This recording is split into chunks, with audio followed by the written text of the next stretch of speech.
morning, everybody, and welcome. Buenos días. Egun on guztioi eta ongi etorriak 2013ko Topa DIPC ekimenaren 3. jardunaldi honetara. Lehenik eta behin, eskerrak eman nahi dizkiet EHUko errektore Iñaki Goirizelaiari, Eusko Jaurlaritzako Hezkuntza Sailburu orde Arantza aurreko etxeari, eta Telefonikako Euskadiko zuzendari Javier Benitori gaur ona etortzeagatik. I would like to thank you also, our invited scientists, for accepting to participate in this encounter. Professor Herschbach, Professor Pendry, thank you very much. Mila esker zuei ere, aurten ere, Donostia International Physics Centerrek antolatzen dituen ikasle eta goi mailako zientzialarien arteko ekitaldi hauetan parte hartzeko erakutsi duzuen nahiagatik. Zuek gabe halako zerbait egitea ez da posible. Zuentzat egiten da eta disfrutatzea espero dugu. Vamos a dar ya comienzo al encuentro que en esta ocasión celebramos dentro del Festival de la Ciencia Passion for Knowledge que venimos celebrando a lo largo de toda esta semana.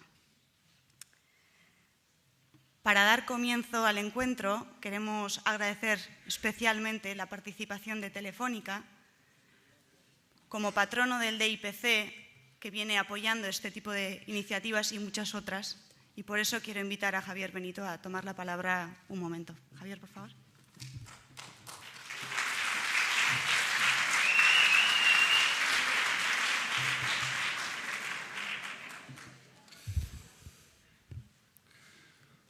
Bueno, kaixo, egun on denoi, mila esker etortxagatik.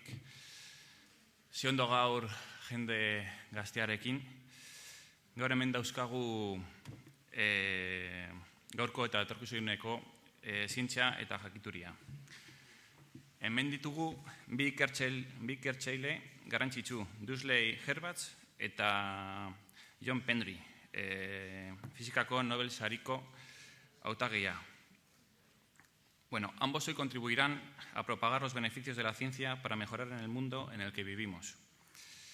Telefónica considera la ciencia como uno de los motores de desarrollo de la sociedad del bienestar y por eso estamos hoy aquí. Lo primero que quería hacer era agradecer a Pedro y a todo el DIPC pues todo lo que están haciendo esta semana aquí en Euskadi para promover la ciencia entre todos nosotros. En estos tiempos complicados en los que vivimos, sobre todo económicamente, entendemos que la empresa privada tiene un papel fundamental para poder financiar eventos como estos. Y desde Telefónica tenemos muy claro que queremos seguir estando en ellos. No solo estamos con el DIPC, estamos colaborando también con diferentes universidades, también con la Universidad Vasca, Deusto, y tenemos nuestras propias iniciativas, como son Guaira y Talentum, en las que espero que podáis participar. Hoy es un día para disfrutar, tenemos a dos ponentes de primera línea, espero que todos participéis, que preguntéis y que aprendáis mucho. ¿Vale? No me entretengo más, doy paso a Itziar de nuevo.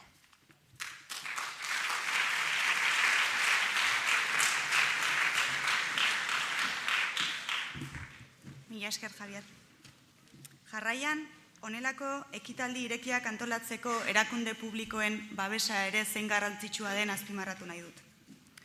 Aste honetan zehar, ekitaldi guztietan eta bereziki topaketetan, Eusko Jaurlaritzako hizkuntza politika eta kultura sailak eskainitako babesa asko eskertzen dugu.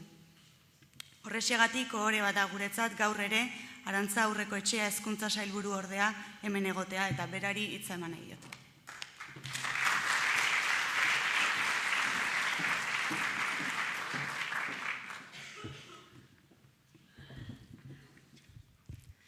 Jaun-andreak, lankideak eta bertaratu zaretenak, zein streaming bidez jarraitzen ari zareten guztiak, egun on. Lehenik hizkuntza politika eta kultura sailaren izenean, posa gure postasuna eta eskerrik zintzoen adierazi nahi dugu, zientzia zaletasunari lotutako ekimen garrantzitsu hau, Euskadira ekarri duzuelako beste behin ere.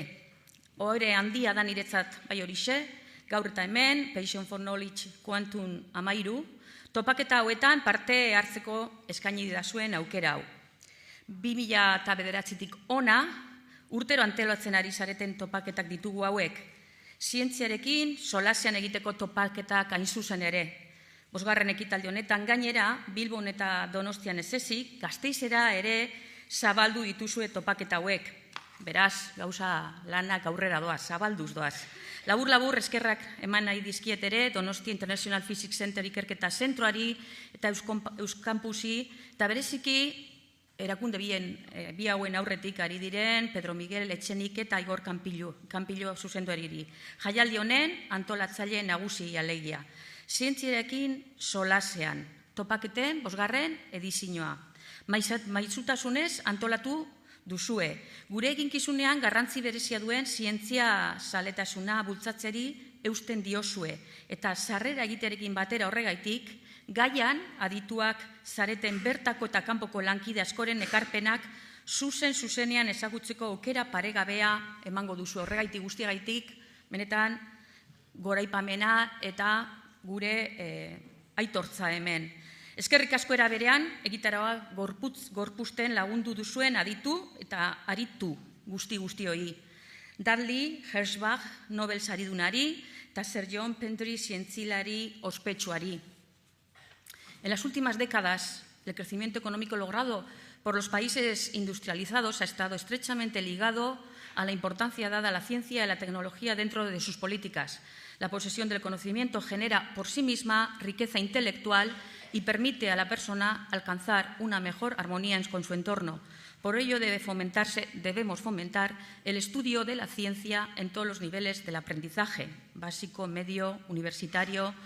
El Departamento de Educación, Política, Lingüística y Cultura tiene clara esta idea y no solo mantiene las actuaciones que se estaban llevando a cabo en los últimos años en esta materia, sino que además ha aumentado la oferta de actividades ligadas al programa de educación científica. Estamos preparando además nuevas actuaciones para acercar al alumnado a la ciencia, para exponer y hacer visibles los proyectos realizados por todos vosotros y vosotras.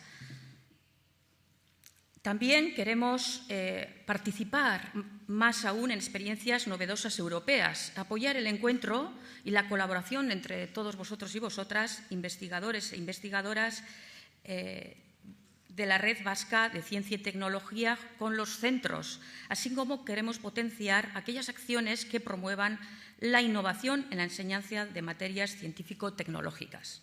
Hala ere, ez gara horrekin konformatzen.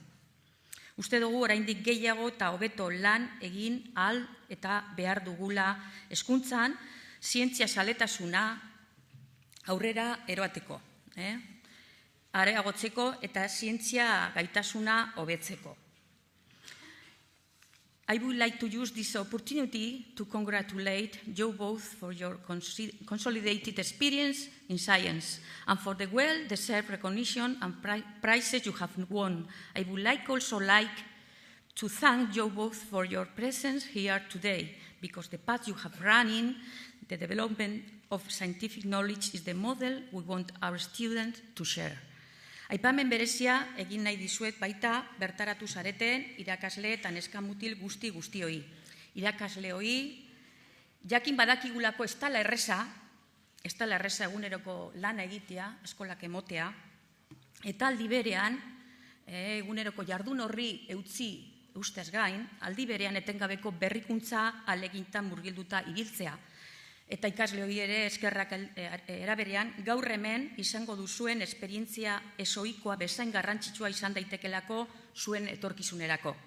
Zuen etorkizunerako garrantzitsua dena jakina gure gizarterako ere funtsezkoa izango da. Hortaz, gure sailaren erantzukizuna. Orduen, hori izan da, gauza gitxi gelditzen zait, aprobetxatu hemen antolaketa honi esker, zuen eskura, denon eskura, jarriko dan jakituria, jarriko dan ezagutza oso honi, alik eta etekin handiera ataratzeko, eta alde horretatik importantea da aitortza, eta gure sailaren izenean parte hartu ez olako ekitaldia sustatzen parte hartzen jarraituko dugu, orain arte bezala, aitortza. Aitortza eta gizarteratzea. Alde horretatik, espero duguna da, hemen egiten da lan guzti hau, gizarteratzea eta gero eta gehiago zabaltzea. Bukatzeko beraz, jaun-andreak, neska-mutilak, nire eskerrik zintzoenak, eta zorionik hurbilenak bertaratu zareten guztioi. Ekitaldi honetan dauden maisu eta ditu guztiei. Bilbora eta SS Euskadira Passion for Knowledge ekimena etor dadin eta zientzia denon eskura eta denontzat motibagarri bihur dadin egiten duzuen lanagaitik. Jakin badakigu, zientzia zaletasuna kutsakurra dela, izan daitekela eta dela. Gure ikasleak igartzen dutela, igarri egiten dela lana ondo egiten bada. Eta zuek ere igarriko dozue. Horreitik hain zuzen ere, eskatzen dizuetarren gure ikaslei zientziarekiko daukazuen konpromisoa luzatzea eta gizartean dagoen zientzia kulturaren gana eragiten jarraitzea. Guk geure aldetik aleginduko gara eta aldugun guztia egingo dugu. I hope more and more people like you find you and follow you next time. Eskerrik asko.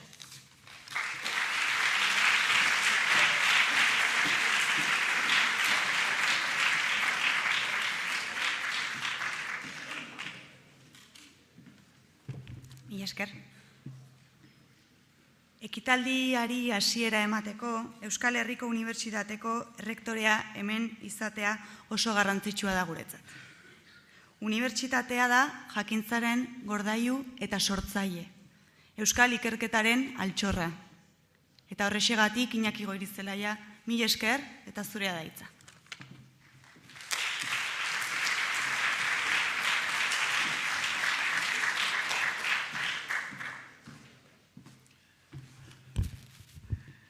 Egun on, eta Euskal Herriko Unibertsitatearen izenean ere ongi etorri. Plazer handia da gaur zuekin egotea eta aukera aprobetxatu nahi dut mezu pare bat zuei emoteko. Hasteko, jakin behar dozue gaur, zientzialari bi eukiko dituzue aurrean, goi mailako zientzialariak. Eta ez hori bakarrik, pasioa daukatenek, eta pasio hori transmititzen jakingo dutenak ere. Zalantzarik ez daukat, eurek nik baino askoz hobeto jakingo dute zientziaren jakin mina eta interesa piztuten zuen gana. Espero dut, ametik kanpora zoazienean, jakin min hori eta ezagutzeko interes hori piztuta aukiko dozuela barruan. Askotan entzuten dugu, edozein ekintza egiteko, edozein aktibitate egiteko, entzuten dugu, hau oso divertigarria da. Eta lehen pentsatu, eta hau, zientzia egitea divertigarria izango ete da. Eta, bai, batzutan bada, ez euki zalantzarik, oso divertigarria izaten da zientzia egitea, baina askotan ere oso komplikatua da, oso gogorra, momentu zailak egoten dira. Eta hori ere zuek eukiko dozue zuen ibilbide profesionalean, badakit oraindik urrun ikusten duzuela ibilbide profesional hori, baina aholku bat emango dizuet, nahi badozue eta hartu nahi badozue hartu. Es verdad, en algunos momentos, cuando estéis en vuestro desarrollo profesional, sé que lo veis un poco lejos, pues habrá momentos en los que penséis, no quiero seguir, lo voy a dejar. Y yo quisiera, daros un pequeño consejo, y es que si estáis comprometidos con algo, con algún trabajo, y que ese compromiso lo lleváis muy dentro, vais a ser coherentes, vais a saber hacerlo bien, y esos momentos de frustración que los habrá, esos momentos de rabia, de obstáculos que surgen, que los tenemos en ciencia también, pero sabréis superarlos. Y eso se hace sobre todo con una cosa, que es teniendo pasión por las cosas que hacemos. Si tenéis pasión, seréis coherentes, seréis constantes, trabajaréis y lo sacaréis adelante, porque la pasión por las cosas nos ayuda mucho a poder seguir nuestro camino. Yo recuerdo que cuando me presenté por primera vez a las elecciones, alguien me preguntó, ¿y por qué? Y yo contesté que es que yo tengo pasión por la universidad y, por tanto, pasión por el conocimiento, passion for knowledge. Porque la ciencia puede que sea divertida. Muchas veces será complicada, habrá obstáculos, habrá momentos difíciles, pero lo que no hay ninguna duda es que si tenemos pasión, la ciencia es en todos los momentos apasionante. Y cuando uno se siente así, se siente apasionado por el trabajo, pues no hay nada que se nos ponga delante. Por tanto, tener eso, tener pasión por cualquiera de los trabajos en los que os involucréis en el futuro, por el conocimiento, por la universidad, por este país, tener esa pasión, porque esto es lo que de verdad nos hace caminar, ¿no? Bien, yo creo que hoy es un momento de hablar también de privilegio. Es un privilegio que hoy podamos contar aquí con dos personas del nivel de los profesores Herschbach y Pendry. Son dos personas reconocidas mundialmente, ganadores de Premio Nobel, profesor Herschbach, o del premio DIPC y miembro de la Royal Society, el profesor John Pendry. Aprovechar la oportunidad. Aukera hau ez galdu. Aukera hau zuen eskuetan dago orain, ez galdu. Aprobetxatu ondo, erabili, eurek prest daude eta eurek pasioa daukate, eta ikusiko dozue euren erantzunetan zen nolako pasioa ipintzen duten. Zuek ere ipini hori galderatan. Eta orduan hemen sortuko dugun giroa izango da paregabea. No tengo ninguna duda de que ellos van a transmitiros mejor que nadie la pasión por el conocimiento que hay detrás de la ciencia. Lo van a hacer. Y estoy también muy seguro que van a recibir por vuestra parte esa pasión por preguntar, esa necesidad de saber que tenéis, porque dentro de todos vosotros esas cuestiones, esas preguntas os convierten en científicos y científicas del futuro. O sea que aprovechar la ocasión, ver cómo esa pasión por el conocimiento es el motor de la ciencia y aprovechar este privilegio. Eskerrik asko, etorri sarielako eta aukera hau aprobetxatzen jakingo dozuelako. Eskerrik asko eta beste bat arte.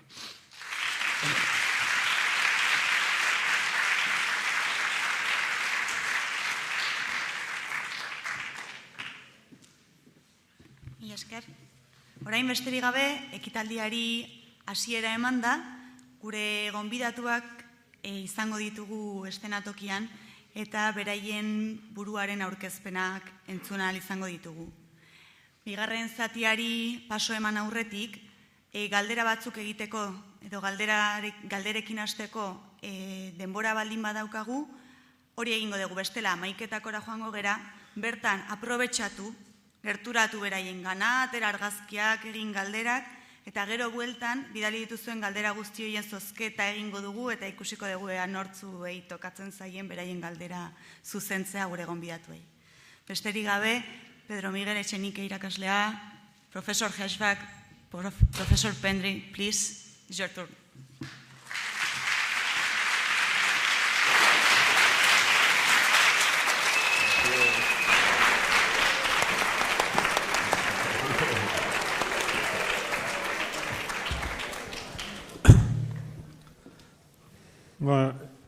Eskerrik asko, ona etortzeagatik, eskerrik asko Javier Benito, eskerrik asko Arantxa, eskerrik asko Iñaki.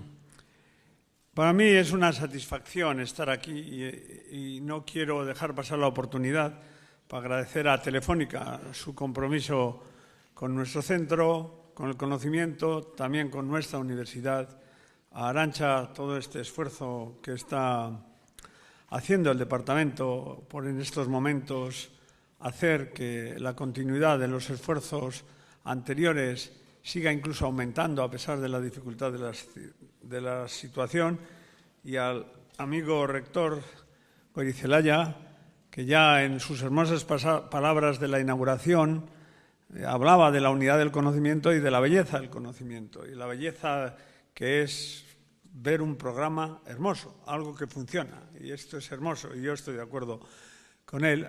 Las palabras del rector sobre el esfuerzo casi me han emocionado. Chiechanover ayer, con los estudiantes, al ser preguntado ¿es duro y qué pasa con los fracasos?, dijo exactamente la misma idea. Es que si te caes hay que seguir adelante. Los vascos decimos lepoan hartu eta sigue aurrera. Y de cada fracaso se aprenden enseñanzas, se aprende a afinar las cosas y las preguntas para que en el futuro la cosa mejore y se convierte en una fuerza.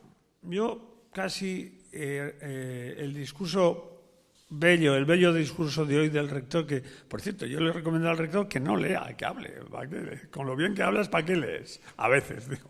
El discurso del rector se resume en la frase de Cajal. Toda obra grande, tanto en arte como en ciencia, es fruto de una gran pasión al servicio de una idea, al conocimiento. Y pasión lleva voluntad, decisiones, acciones.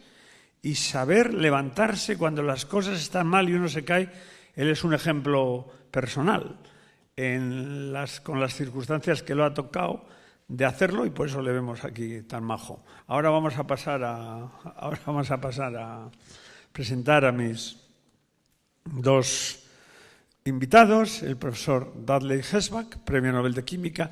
Todos sabéis su currículum, yo no voy a alargarme, lo habéis estudiado, lo habéis trabajado, tiene muchos méritos, es uno de los pocos premios Nobel que sabe jugar al front tennis, en el frontón vasco. You play very well in the Basque court. Es un enamorado del País Vasco. Ya es la cuarta vez que viene. Entre sus muchos méritos tiene el saber aportar no solo la pasión, sino también la belleza de la que nos hablaba el rector y ese carácter comprensivo de la ciencia. La ciencia, como dice su gran amigo Holton, es el arte de la imaginación científica. También ha aparecido en Los Simpson, dando voz a no sé quién. Esto le ha producido mucha más fama, por supuesto, que el premio Nobel. Y ser debido a su reconocimiento, a un reconocimiento de Su Majestad la Reina de Inglaterra por sus insignes servicios a la ciencia. Yo tuve la fortuna de, cuando llegué a Cambridge a hacer mi doctorado, hablé con varias personas, algunos ya premios Nobel y otros un joven investigador, como yo, jovencísimo, y tuve la fortuna de trabajar con John Pendry. Siempre le he estado agradecido e incluso tuve el honor de, en el homenaje que el Instituto Inglés de Física le hizo, ser elegido como el orador con lo que concluye la cena, el after dinner speech, lo cual, teniendo en cuenta mi acento roncalés hablando inglés, es un logro muy importante.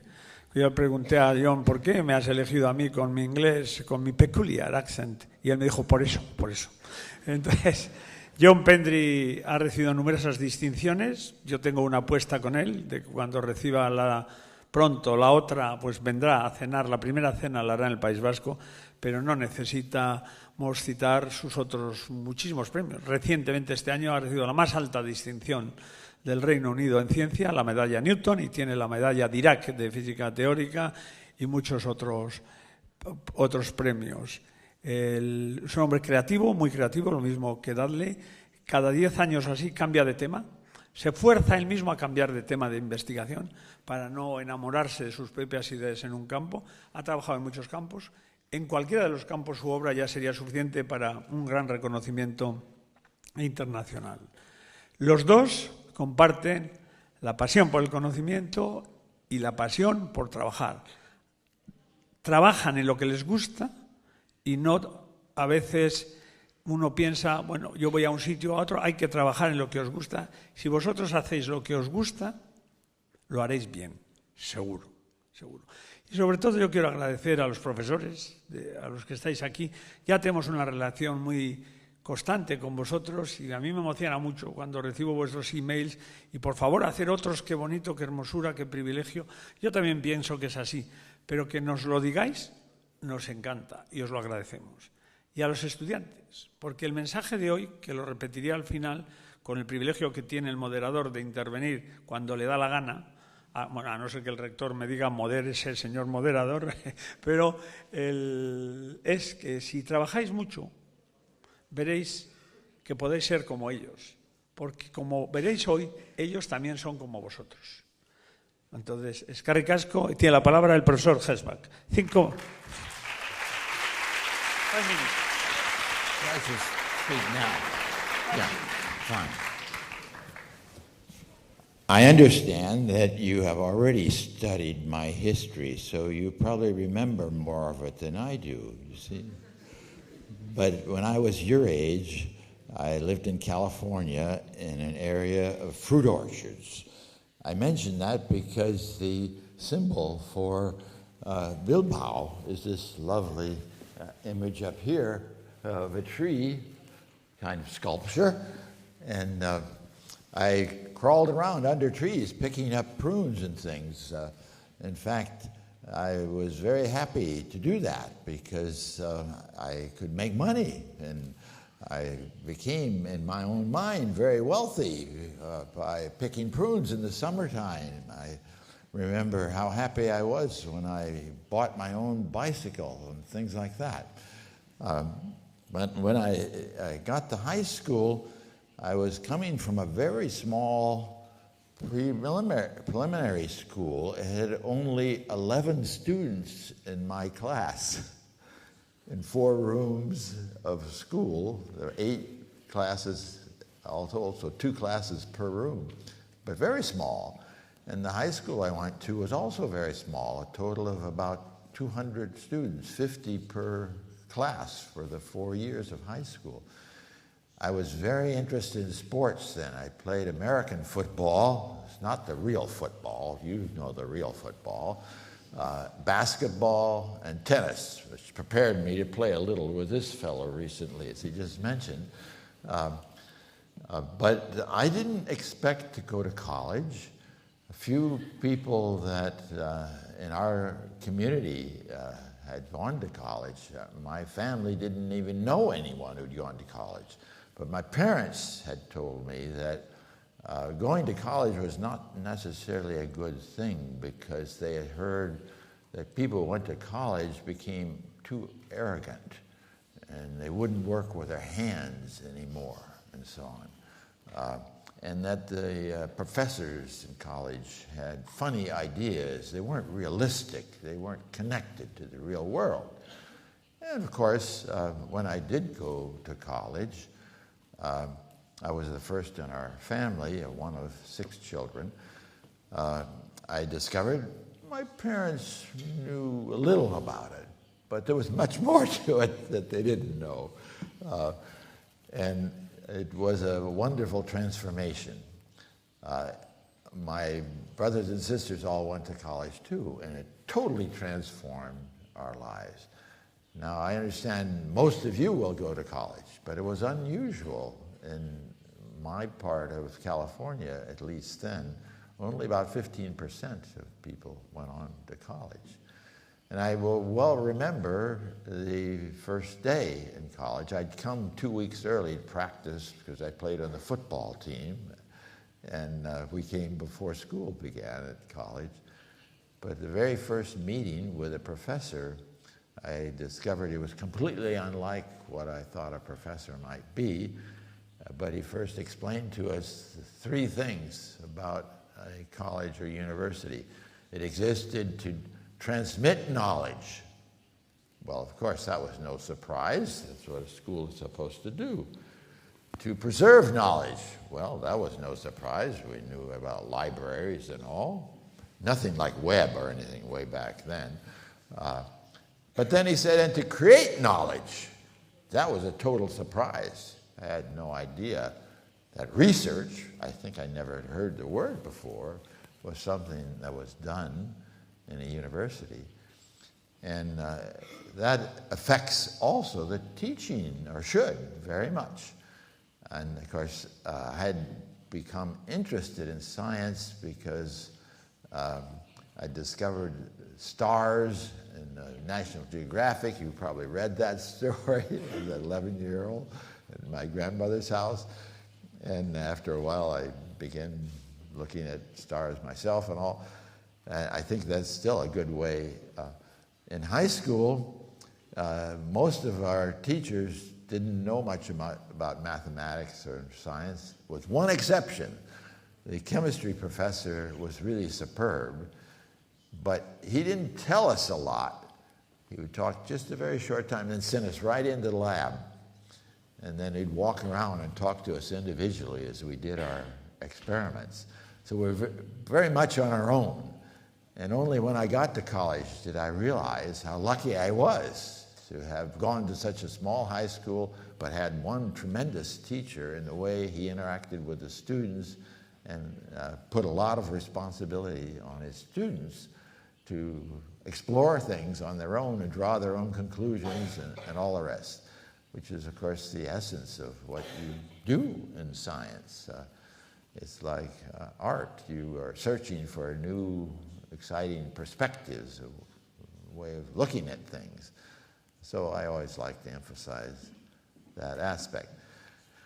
Now, you probably already have read and so on that I did go on to become a professor myself, which was something I never anticipated doing, but it was, again, because the inspiring teachers I had in college, and I became passionate is the right word about an idea that I encountered in my senior year of college that gave me a way to approach chemical reactions.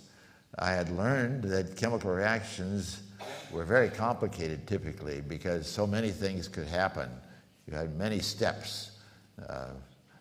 A reacted with B to form C, and D, and C and D reacted with other things, and all chains, very complicated. Couldn't sort it out. But the idea I got from an incidental remark of a professor in a physics class gave me the notion that what we should do is try to pursue chemistry one collision at a time. Well, people thought that was ridiculous. It wouldn't have enough intensity to do that. But indeed, for a certain class of reactions, it was feasible. And for a few years, my students and I had wonderful time studying these reactions, but people thought they weren't very interesting reactions because they're unusual, not ordinary chemical reactions. And yet, when we later developed methods of studying a much wider range of reactions, we discovered that what we'd learned for this special, eccentric family of reactions was very universal. And that was a very satisfying aspect. When we had started, people thought it was so unlikely that it could be done. I was advised by more senior faculty and so on, it was too reckless to do as a young faculty member because it wouldn't work, so you wouldn't be promoted and so on. In fact, people called it the lunatic fringe of physical chemistry, as if it was close to crazy. But it turned out that because we undertook it, the students who wanted to work with me on research were the most bold and adventurous ones who wanted to do something reckless and new and different. And that's the reason it all worked so well. We didn't realize how difficult it was supposed to be. We were going to try anyway. And it worked out not nearly as difficult as people had thought it was. And so that was the happy development that over some years eventually led to the pleasant experience of going to Stockholm for a certain ceremony and all the rest. I noticed one of the questions here, how to change your life. Well, the main way is that people like invite me to take part in things like this, and I've enjoyed it enormously since. So that's enough. Don't answer all the questions. Thank you very much. Wonderful presentation. And now is John Pendry's turn. Thank you, Pedro. Well, like Dudley, I had a very happy childhood. And there was a good reason for that, because my parents lived with my grandmother, and she ran a candy store. So that was a good place for a small kid. And in the basement of the candy store was all sorts of kit. There was some equipment there for making ice cream, and some equipment there for making fizzy drinks, because in those days you had to make those things on the premises. They weren't delivered in a van. But pretty soon the equipment became redundant and the basement was mine. And that's where I started my interest in science, because in the basement I could use some of the kit that was there to do all kinds of experiments, which I really loved. So there were physics experiments, chemistry experiments, materials experiments, and so on. And one particular thing I liked to do was to make rockets. And sometimes the rockets worked and they went up, sometimes they failed to ignite, and sometimes they exploded, and that was dangerous. So we had to find a way of detonating these rockets safely.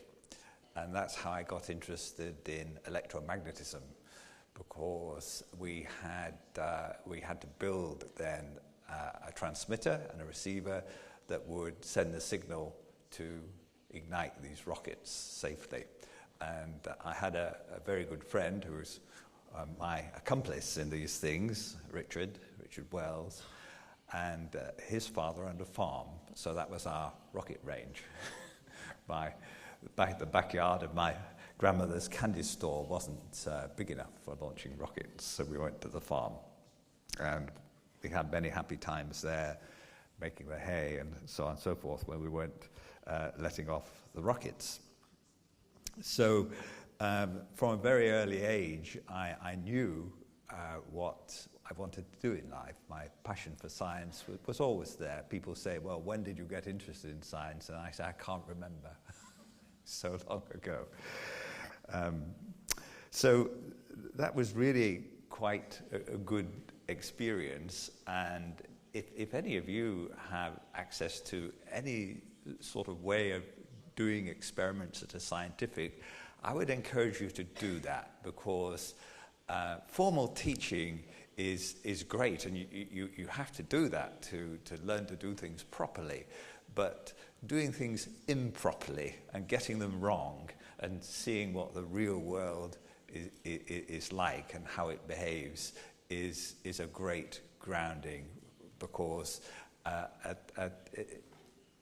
people tend to think of scientists as logical, reasonable people who start from a problem, have a premise, and so on and so forth. It's not like that. It's about inspiration. And so really my schooling was about filling in the gaps that were left after my rockets failed. So I was one of the few people from my school who went to Cambridge, which was a great privilege in those days. And there I met all sorts of like-minded people. And very importantly, Cambridge is a university where you are very close to the professors. You're taught in small groups. And so you actually got to know how not only the ideas of these people, which they told in the lectures, but also in a more relaxed environment, you could find out why it was they had these ideas, and why they had their passion for knowledge. So that was a great time, and despite my having a great time, I actually got a lousy degree. I didn't do too well in my final year. I've gotten involved with other things, I suppose. I was one of my other passions is music. I play the piano, and maybe I spend a little bit too much time doing that. That's something else I do badly, by the way. But I enjoy it. So my desire to do a PhD in some very highfalutin mathematical area in general relativity was my ambition to do that was not realized. So I wound up doing a pretty ordinary project, as I thought it was then, in surface science to determine the structure of surfaces. But in fact, once I got into it, I saw it was a really very interesting thing. And that's another lesson which I took from that experience, because when you're in the process of learning about science and you look at the people doing research, what you see, it's like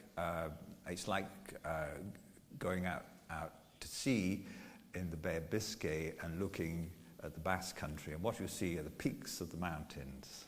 Okay, when you land in San Sebastian or Bilbao, you see there are many more interesting things. It's not just the mountains, lots of other stuff there. Nice restaurants, fine art museums, and so on. And it's like that in science as well, that now you will see the peaks, and the peaks are places like CERN and other high visibility aspects of science, but there's much more to it than that. So be curious, don't just stay with the peaks, look at other things. And so it was that I started on my research, and let me tell you a little bit about how research is, because it's really very different from learning. Dudley referred to his surprise that his professors actually created knowledge. So how do we do this? And somebody once explained to me what their experience was. So let me tell you their story. And this guy said that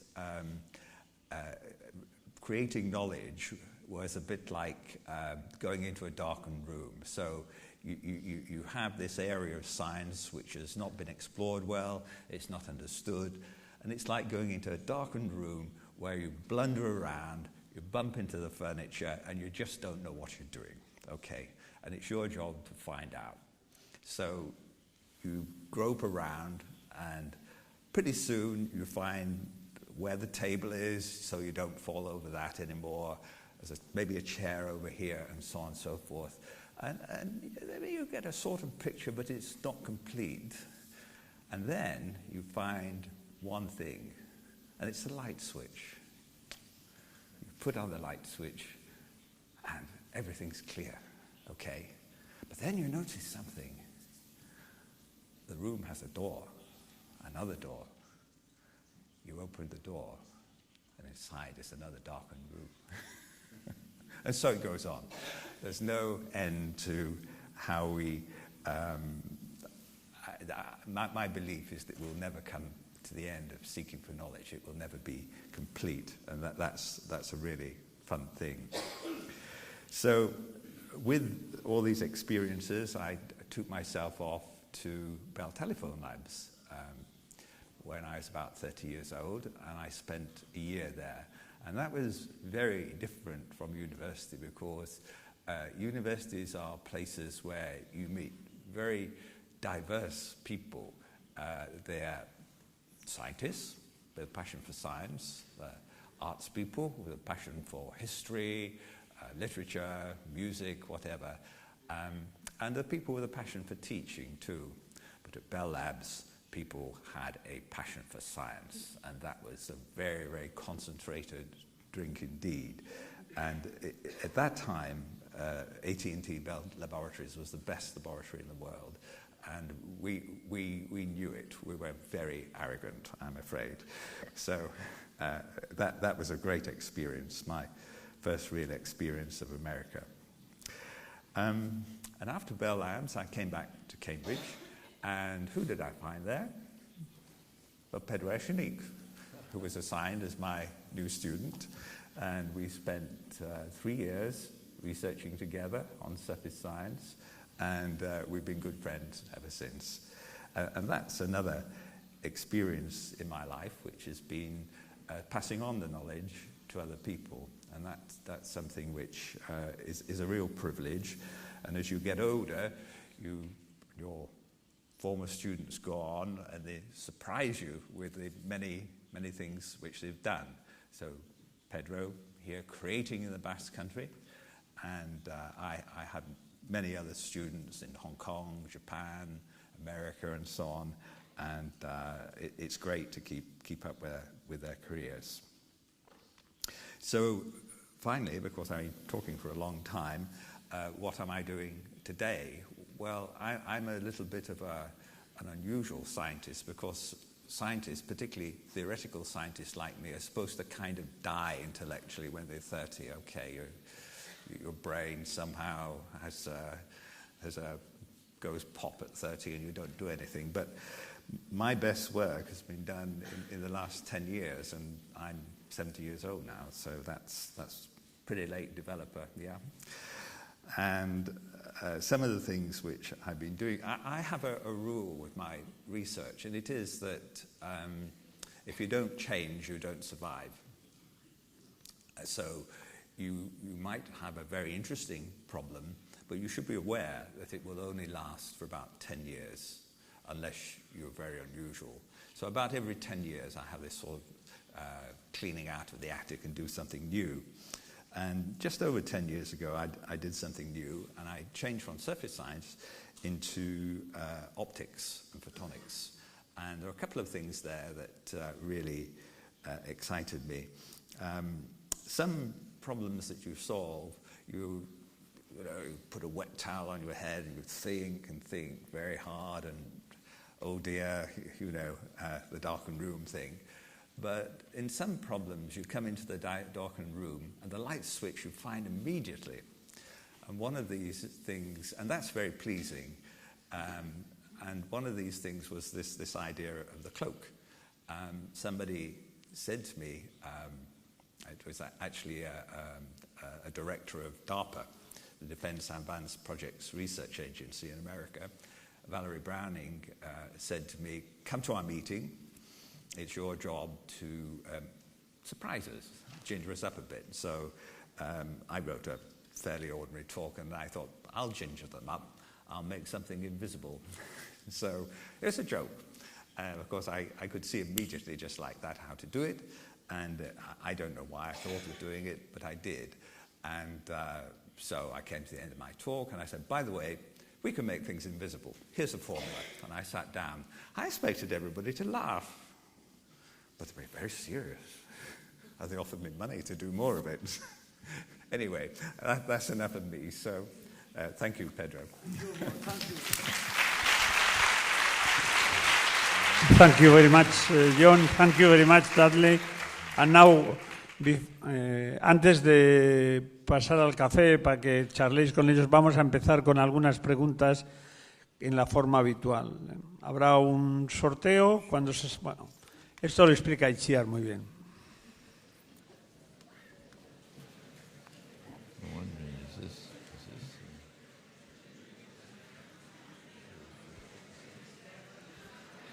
Bueno,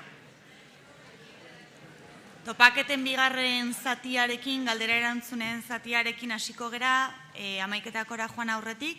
Ez dakit 3 bat galdera edo izango ditugun ikuste. Eta, pixka bat esplikatuko dizuet nola egingo dugun orain eta gero. Jaso ditugu zentro guztien edo gehienen galdera, batzuk azkeneko momentuan izen eman dutelako ezin izan ditugu zerrendara gehitu, baina gainontzeko guztien galderak dauzkazue eman dizuegun zerrenda horretan. Ikusiko zenuten bezala galdera asko errepikatu egiten dira, edo oso antzekoa dira, edo kasu batzuetan galderan bertan galdera bat baino gehiago zegoen, hori dela eta filtratu egin ditugu errepikatuak, zuen zerrendan guztiak daude, baina gure bonboan ez daude guztiak, baten batzuk kanpoan gelditu dira ez errepikatzeko. Hala ere, kontuan izan dugu, eskola edo ikastola guztien galdera bat behintzat bonboan egoteko kontuarekin ibili gera. Hala ere, seguraski ez dugu denbora emango galdera guzti horiek egiteko, eta zorteak esango du hori tokatzen zaion galdera horiek egitea, edo ez.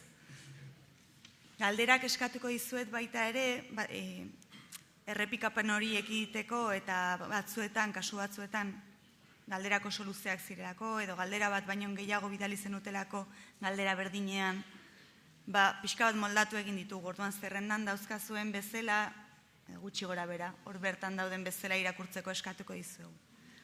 Orduan, aukeratu egingo ditugu, 3 multzoetako galderak txandatzen joango gera, biografikoak, zientifiko-teknikoak eta orokorrak, eta eskatuko dut, ikasiko dugu ze ikastolak edo ze zentrok egin duen galdera hori, eta eskatuko diot mesedez zentro horretako pertsonati zuti jartzeko, mikrofonoa gerturatuko dizuete, eta galdera egiteko gure gonbidatuei. Lehenengoa beti lotxa pixkat ematen du, baina lasai egon. Ez da zer gertatzen. So jatorra dira. So we will start with a biography question.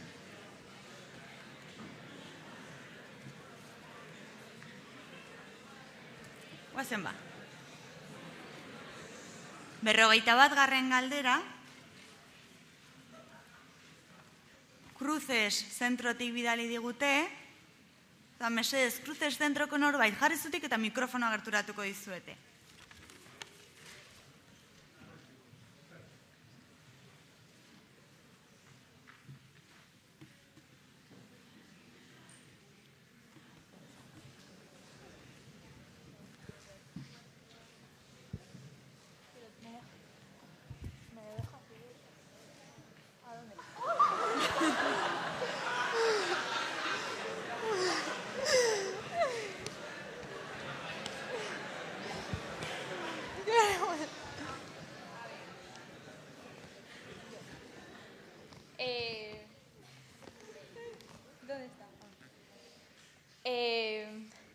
Which part of your career has been the most satisfying and why? Well, one of the most satisfying is right now, I think. Actually, when I saw that question, I said, gosh, all along I've found different kinds of satisfaction, but intense satisfaction, and a major part of it is the interaction with other people.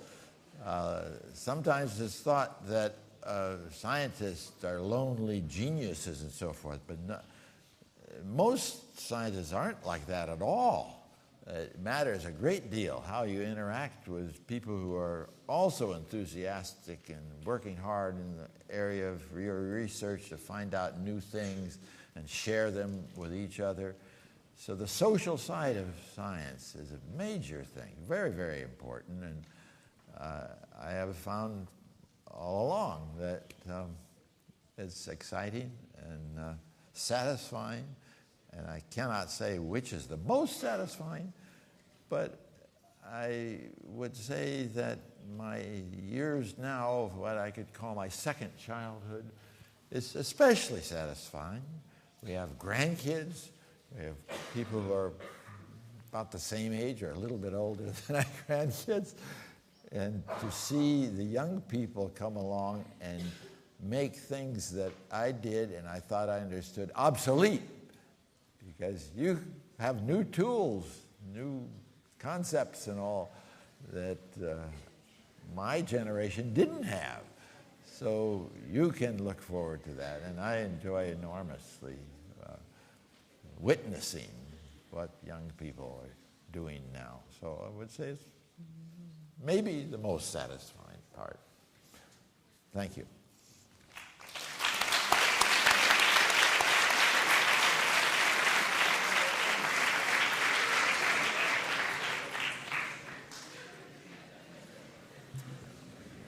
Aurrengo galdera zientifiko-teknikoa hartuko dugu. 57. Minas zentrotik.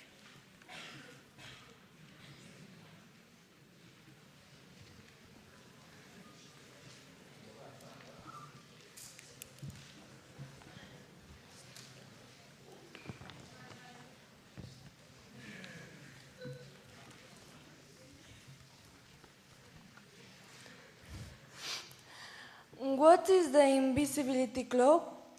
Can you do experiments with persons?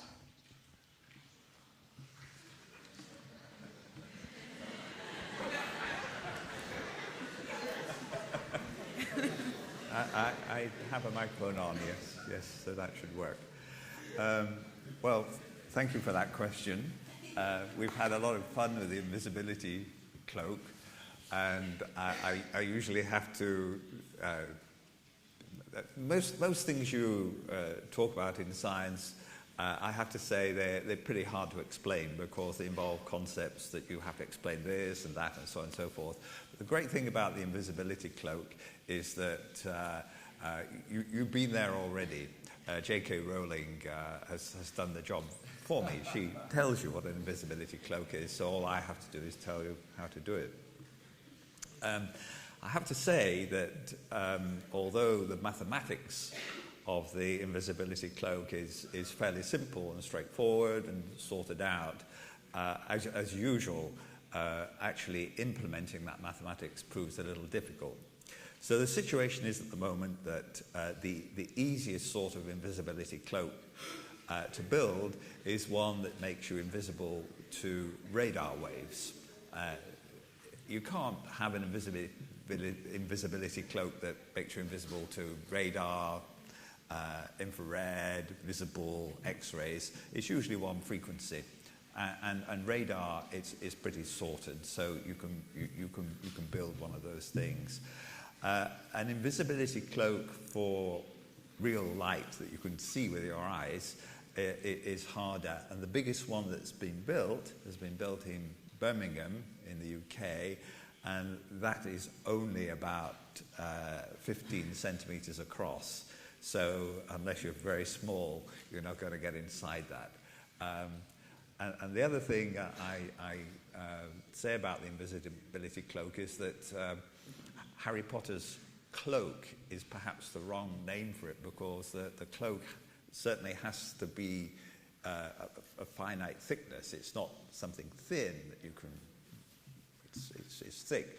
So I think Harry Potter's shed is more like a good name for it.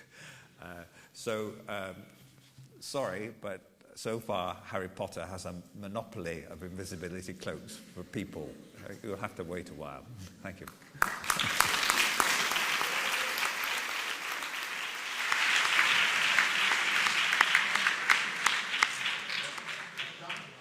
Can you make your car invisible to the police radar? I have a better trick. What we can do is to build a device on the front of the car, and the way they detect you is with radar, and so the front of your car is going at a certain speed, but you can make the material at the front of your car like what we call adaptive. So as far as radar concerned, if the front of your car is apparently going backwards, you appear to be going slower than you are. I can sell that one. It will be very welcome, because every time I go to my village in the Pyrenees, I get 2 points and 300 euros, because there's one point in which you go 120, I don't see it, and it is 80 kilometers, so from 6 times, 4 times a fine, so please, John, do it to my car. I'll talk to you afterwards. No, don't. Bueno, galdera orokor bat, amaiketakora juna aurretik.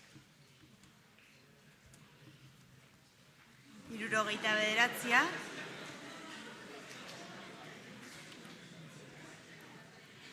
Laudio ikastolatik.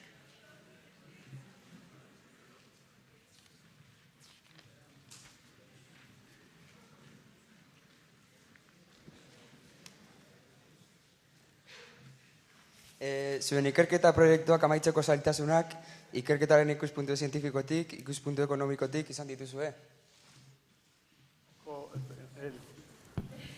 Esto es como la multa, un poco más despacio.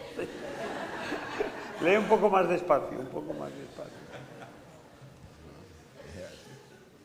Zuen ikerketa proiektuak amaitzeko zailtasunak ikerketaren ikuspuntu zientifikotik, ikuspuntu ekonomikotik izan dituzue?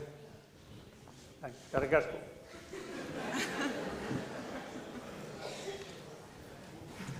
You want to? The answer is yes. The thing that was really critical for us was building an apparatus that could take us to a much wider range of reactions than we were able to in our early experiments. And in those days, funding agencies didn't want to fund or support money for building an apparatus that only one group was using. You see, you could buy a commercial apparatus that many groups could use. But so when I wanted to do it, I found I didn't get support from the usual sources, but fortunately, the manager of the chemistry laboratories at Harvard basically lent me the money. And he would come down every few weeks while we're working and building this apparatus and said, "It better work, or you're going to have to shovel an awful lot of snow to pay for this apparatus." It did work, and over a few years I was able to pay back that loan. But it made a key difference at that time. So. Yeah. One of the advantages of being a theorist is that you really don't need a great deal of money. So if funds are tight, you hunker down, you reach for your pencil and so on. So I've been fortunate not to be constrained by lack of funds. And in fact, that's one of the reasons I became a theorist, because although experiments I have to concede, experimentalists I have to concede are much more useful people. They actually make things that can perhaps patent and sell. The advantage you have as a theorist is that not only can you survive periods of bad funding, but also you can change the area where you work pretty quickly. You can switch from one field to another because you don't have sitting there this $500,000 piece of kit that people expect you to use and you have to stay with for some time. So no, I haven't had problems with funding. It's because of my theories that I don't have to have huge amounts of funding.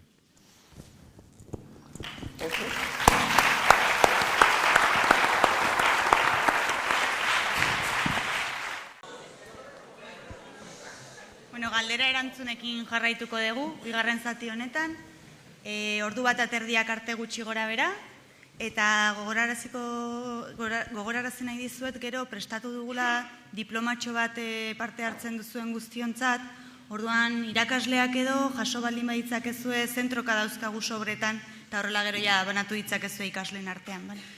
Ezaztu, ateratzerakoan eskatzea. Bueno, jarraituko dugu eta biografikoekin jarraituko dugu orain.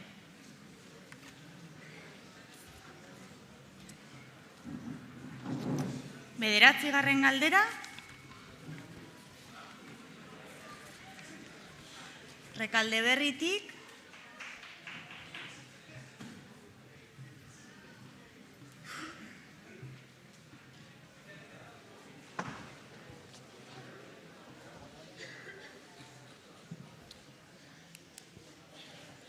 ¿Cuál crees que es tu mayor logro? Lo he dicho, me debéis una. Well, I think in my research the most famous one is the cloak, but I don't think it's my greatest scientific one. There was an earlier idea I had which has to do with how you see very small things. With an optical microscope, in a normal way, you can only see things which are about 1/1000th of a meter across. And that may seem small, but it's not as small as the things inside a living cell. So optical microscopes are very limited in what they can do in biology. And we had a proposal for making the resolution of a lens which is unlimited by this limit, which is the wavelength of light. And we're working on developing that now so that you can see things in the nano world, not just things in the micro world. And I think that's the thing I'm most proud of. Yo quisiera añadir...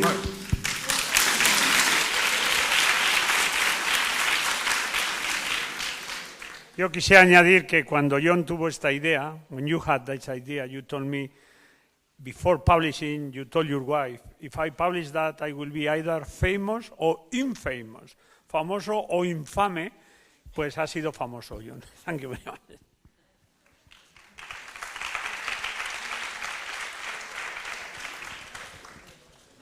Since it's a biographical question, I thought maybe it meant a personal one.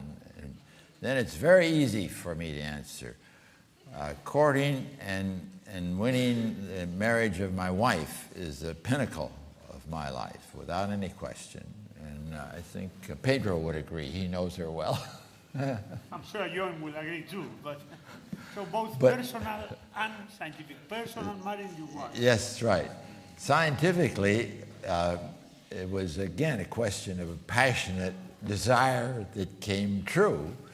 Namely, what I referred to before was actually developing the method that allowed us to study reactions in single collisions. So you saw how bonds broke and remade at the way they actually happened, instead of it being obscured by many, many, many other collisions that happened before any observation of the product molecules could be made. But we observed the products flying off in a vacuum. We could measure their velocity. Later we could measure how rapidly they were tumbling in space, how the atoms within the molecule, newly born molecules, are vibrating, the preferred directions. It was wonderful and totally fresh. I mean, first time anybody could do that. So that was terribly satisfying, especially because it was shared with my students and postdoctoral fellows who had all worked on this and enjoyed the pleasure of seeing how it turned out. And, thank you.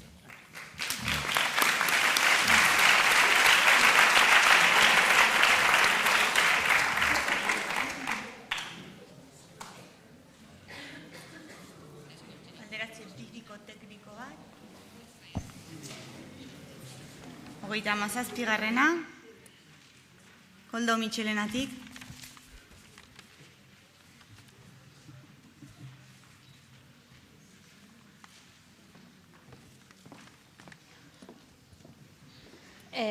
Firstly, I have to give you thank you for coming to this encounter and give us this opportunity.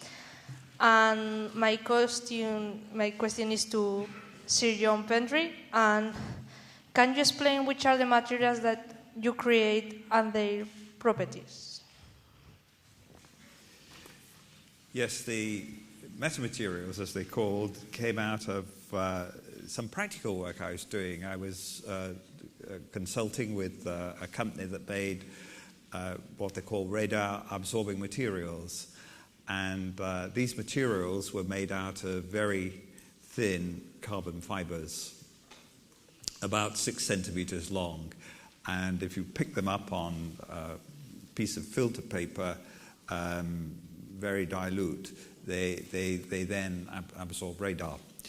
And somehow, when you had a lot of them all on one sheet, their properties changed. So the thin carbon fiber on its own scattered radar waves of just one frequency. But if you put them all together, it was what we call a broad band. So whatever sort of radar wave you shone at it, it would be absorbed, and you couldn't see by reflection what was there. So I had an early interest in stealth.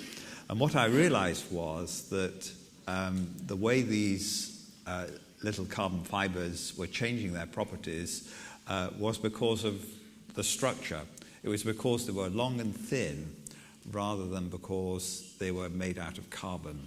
And so this gave me the idea that as well as making new materials by mixing different chemicals together, you could also go inside them and alter the structure. And providing the structure was very fine, then that would just look like an ordinary material. Since there are an infinite number of structures and only a finite number of chemicals, this means that the range of material properties available to us is much greater than before. So the metamaterials can do things which ordinary materials can't, because in nature many properties are not available to us. One of the things they can do is to make a material which is negatively refracting. And I mentioned earlier that we designed a perfect lens, and that was only possible if you can make materials with that refract negatively. And to do that, you need metamaterials.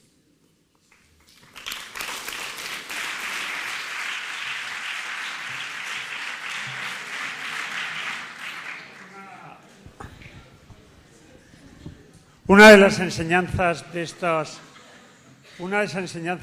reuniones es que además de aprender vosotros y de compartir la pasión, estáis empezando a aprender a ser famosos. Y no tenéis que reíros porque os saquen en televisión, que va a ser la norma de vuestras vidas. O sea que aunque os saquen en televisión, todos callados.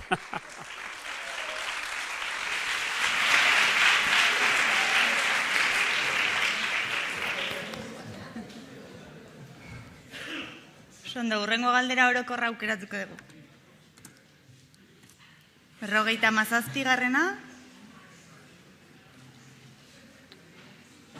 Antonio Trueba zentrotik.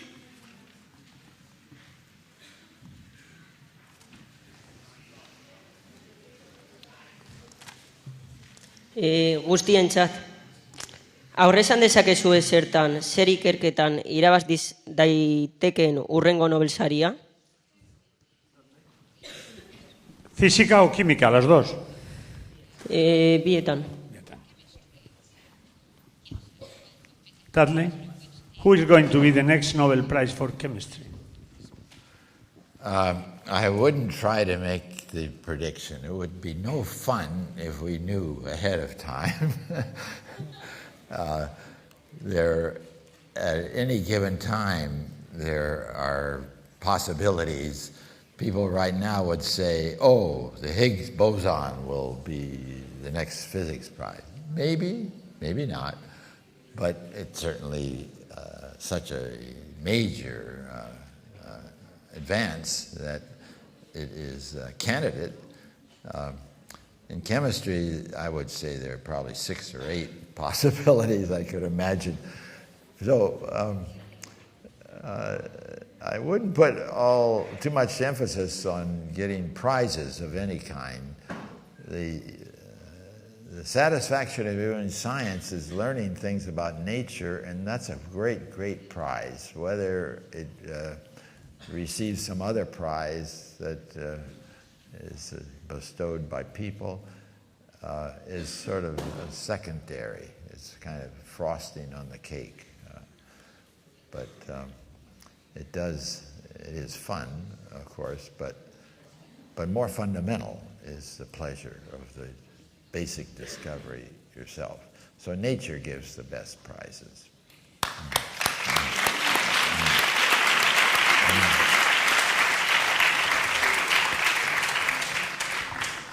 But Dudley, in the Basque Country, we like to bet. We agree with you, nature, knowledge is the best prize, but we like to bet. Apuestas es la esencia del País Vasco. En los frontones del País Vasco, uno apuesta bajo palabra, coge la pelota y si pierde, paga. O sea que después de la primera respuesta, una apuesta, un nombre, no necesariamente si no quieres, ¿eh? Un nombre.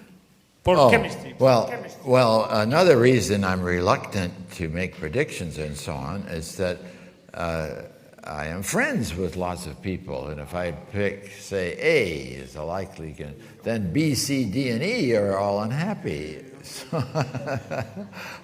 So it's better to say A through F can all be good candidates, because it's true, and I don't know which one might.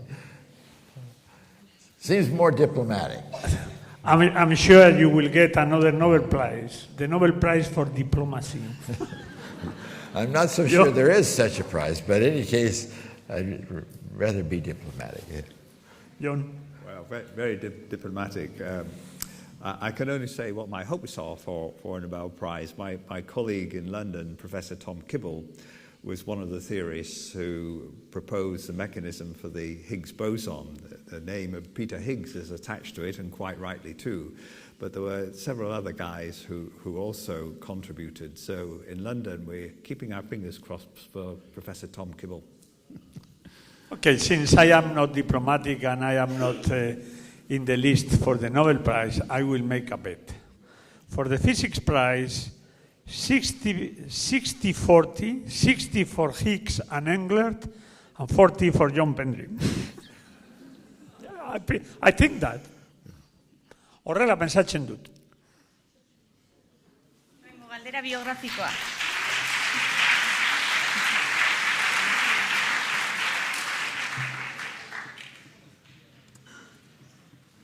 Hogeita bat garren galdera. Crucesetik.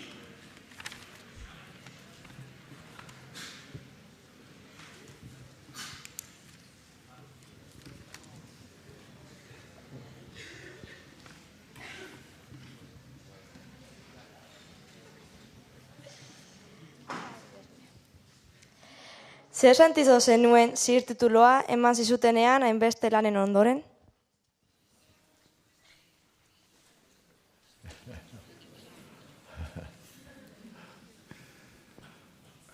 Thank you for that question. My standard answer to it is that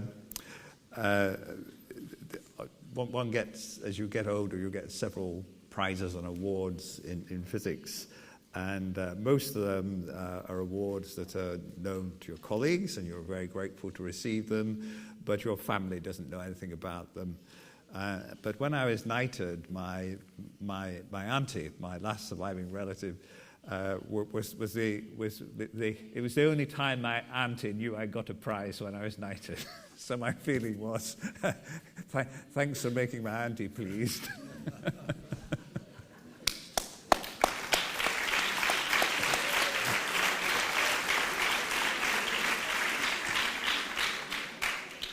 Yo puedo añadir que cuando recibió la noticia estaba trabajando, creo yo, en San Sebastián, un mes. You received the notice in San Sebastian, no? Yes. And we had a good dinner.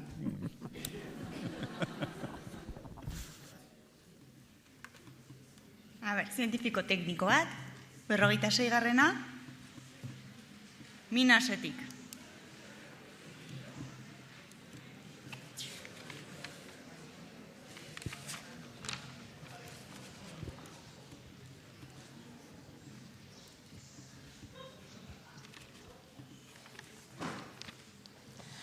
Posible alda azaltzea modu ulergarrian gurutzatuta dauden partikula sortak zer diren, nola sortzen diren zure makinan eta nola elkar egiten diren materiarekin?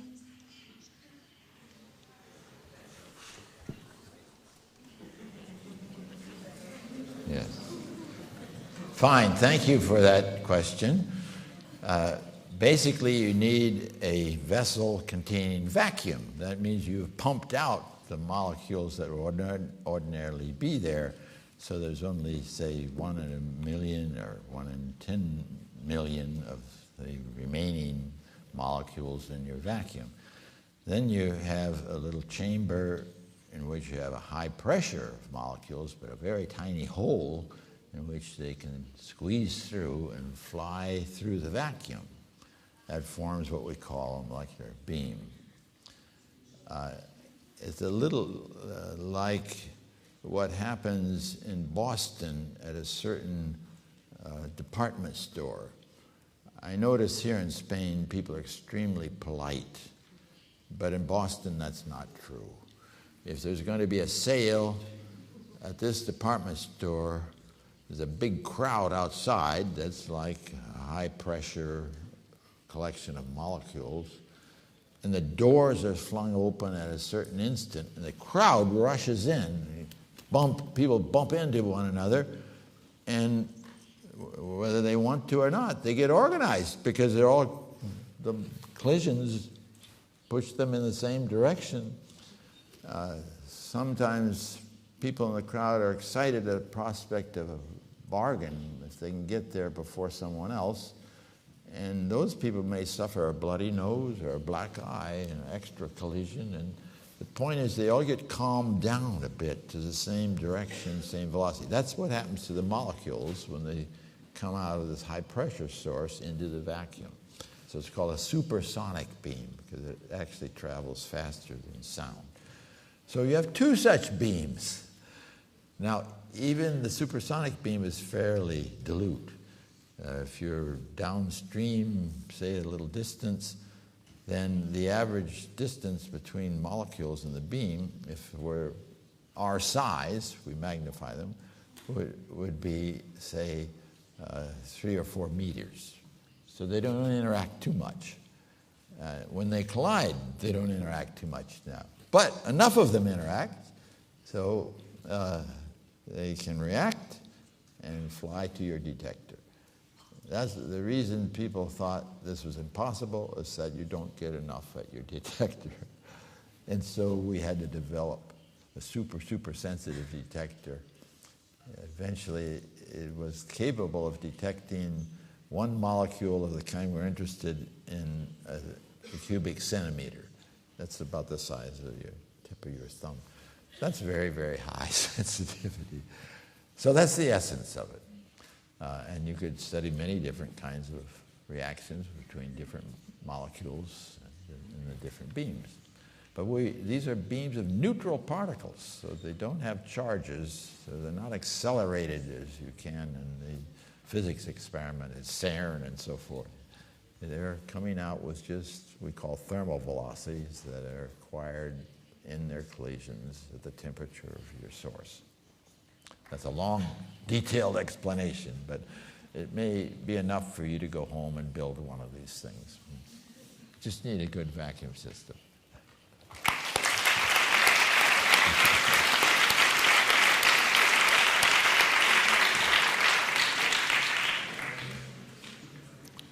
Galdera orokor bat orain. A ber, 78. Lauro ikastolatik.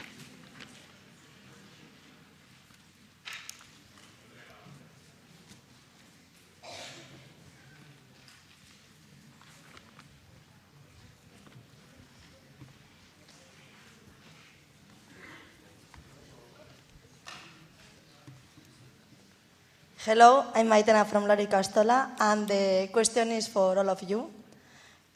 Are some experiments just to see how far we can arrive? What do you think?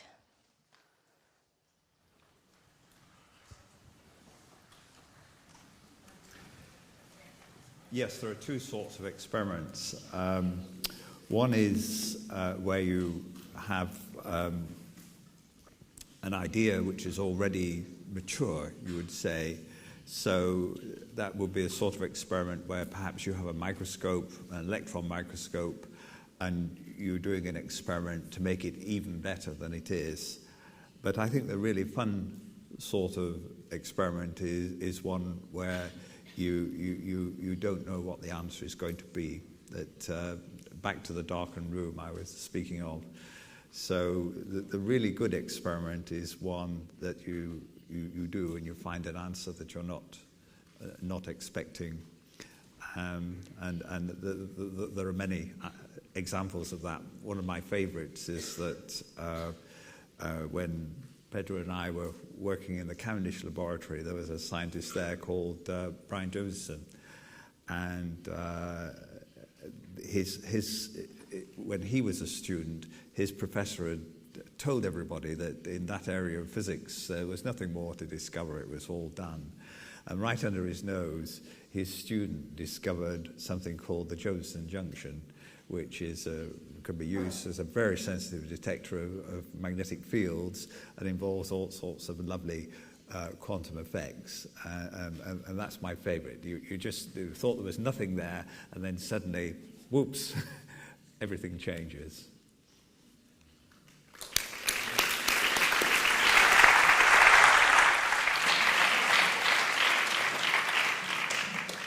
As John remarked in answer to your question, which was, do we do sometime the experiment to find just if we can arrive there or not?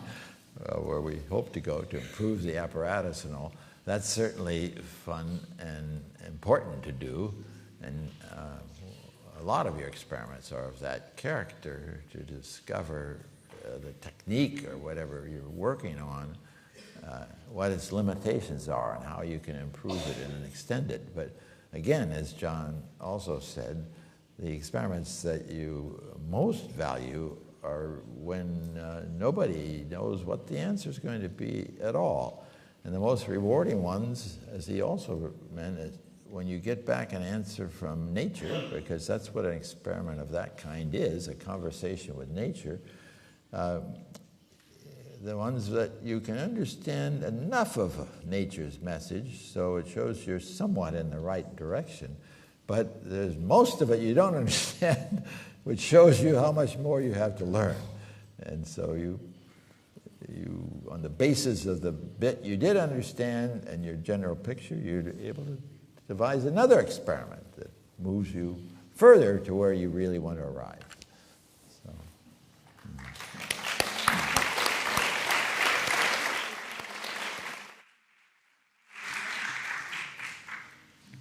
Biografikora bueltatuko gara. 18. galdera. Saturnino de la Peña zentrotik.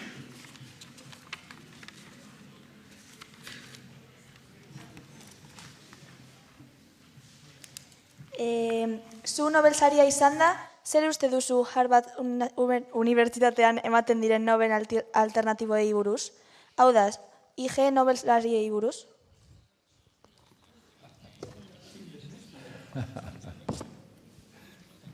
Yeah.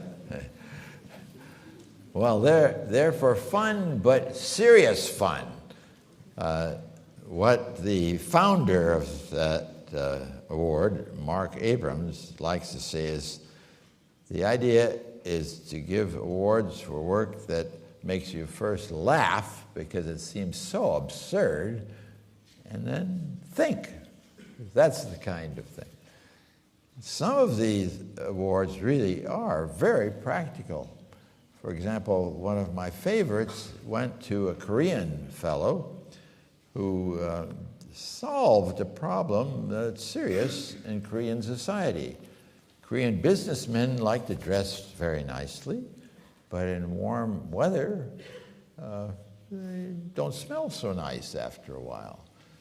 So this fellow had the idea of making the suit out of cloth that smells better when you get hot. That got an Ig Nobel Prize. Made lots of people happy, too. The next year, he came to talk about his prize and announced that he had another best-selling product in that direction. Underwear. Has anybody won both prizes? Big present? Has anybody won both prizes? Yes. Actually, the Nobel Prize for graphene came to a fellow who had previously won an Ig Nobel Prize for levitating a frog in a magnetic field. Now, actually, that was also a serious experiment. If we get the ability to make somewhat stronger fields in a larger volume and so on, that method could levitate people, too. So maybe you combine them with John's work, you can levitate them, make them temporarily in some range visible too. ¿Quién ha sido el presidente de ese jurado durante muchos años? President of the jury. Well, there's a magazine, Annals of Improbable Research, or AIR, A-I-R, for improbable things and inflated personalities. That's in this as well, AIR. And Mark Abrams is the fellow's name. He's the editor of that. And he and his little group make the choices. Anyone can nominate someone for an Ig Nobel Prize. You just send it by email to Mark Abrams, Ig Nobel. But I have seen you many times giving that prize. So you are in the committee. You have been the president, or not? I've taken part in the ceremony to hand over the prizes, but I'm not involved in nominating or choosing. Only in giving the prize. That's right. Yeah. Only a king can give a prize to another king. Yeah. Well, the Ig Nobel Prize has become very prized in the sense people are very happy to get an Ig Nobel Prize. Years ago, when one was given to a certain British scientist, the British Minister of Science objected. He thought that was disgraceful, make fun like this. Well, he got so much mail and everything, and editorials and papers and so on. He had to apologize and come the next year in person and apologize at the Ig Nobel ceremony. So I think it gets as much publicity or more than the real Nobel Prizes.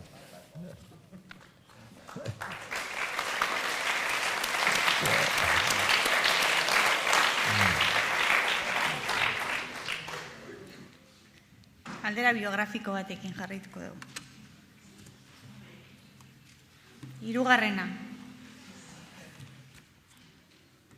Urretxu Zumarraga ikastolatik.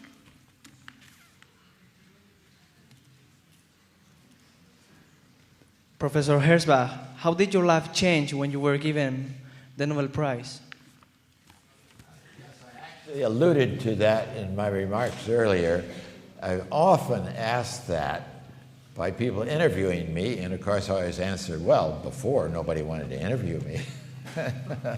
But there are a lot of other things, invitations and all the rest that come from it. But aside from that, I don't think it changed my life in any way. I still cut myself when I shave sometimes. I still wash the dishes and all these things. It's fundamentals of life. I tell my students, if they're ambitious to get a Nobel Prize, the thing to do is act as if you already have one, and after you get one, act as if you don't have one. Very good.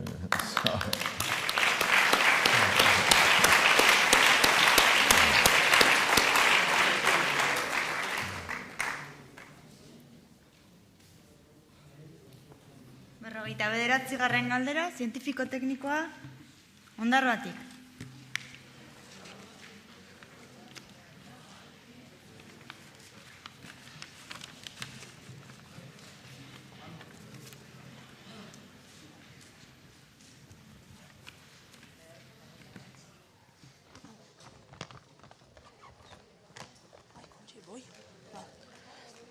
Azken urteotan, fizikari buruz, kimikari buruz baino gehiago entzuten da. Bietako zeinetan dago etorkizuna?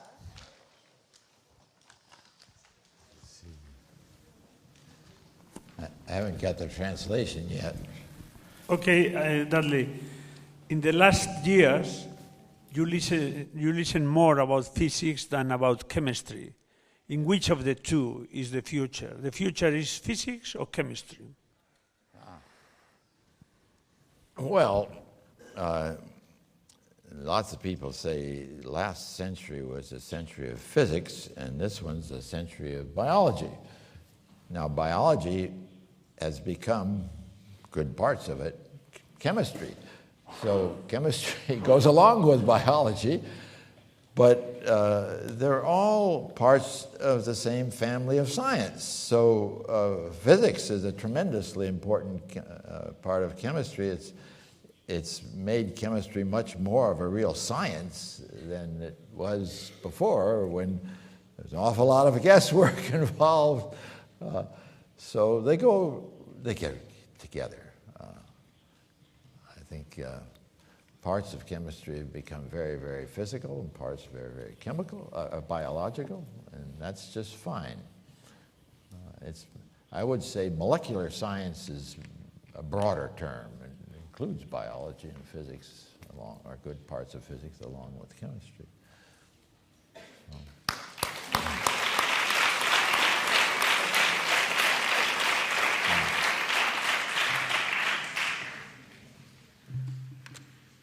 Galdera orokor bat aukeratuko dugu. 69. Aixerrotatik.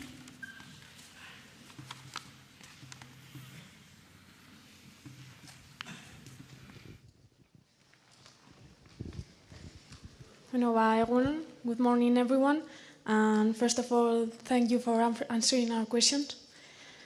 My question is, zer aholku emango zenioke zientzialaria izan nahi duen ikasle bati?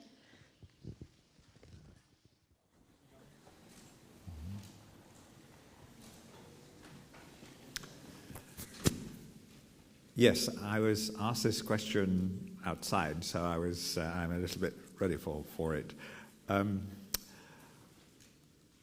I think the important thing is to follow your enthusiasms. Science is very demanding. It's also extremely rewarding, but it's only rewarding if you have that enthusiasm and fire within you, if you have the passion for knowledge. So you have to look inside yourself and say, where do your passions lie, and to follow them. And to do that with passion. So if you find something in science that you really take to heart and feel you would very much enjoy pursuing, do it. Do it now. Learn about it. Ask people about it. Talk to your friends about it. Because it's only if you're driven by that passion that you're really going to succeed in science. And when you do, I can say it's one of the most rewarding things to get inside a subject, to understand it, and to stand where nobody has stood before.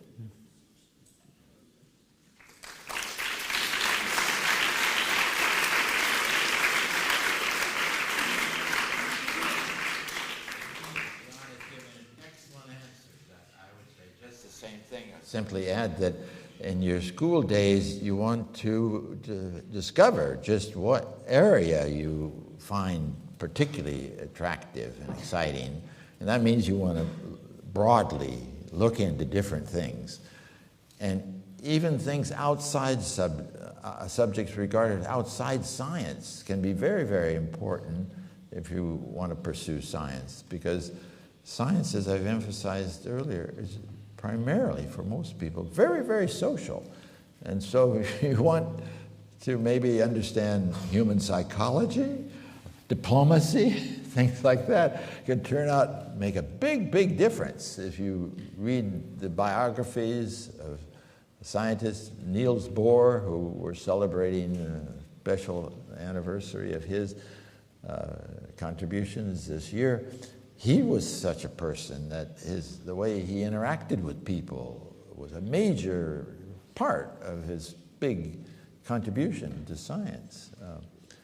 So it's a human enterprise, and you'll be part of that if you pursue science and you want to have that broader view.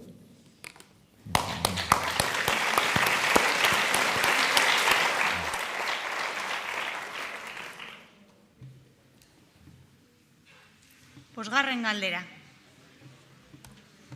San Jose Jesuitak, zentrotik.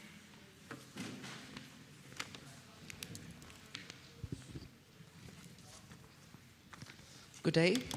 This is Aritz from San Jose Jesuitak, and here's our question. ¿Qué le motiva a seguir trabajando y con entusiasmo?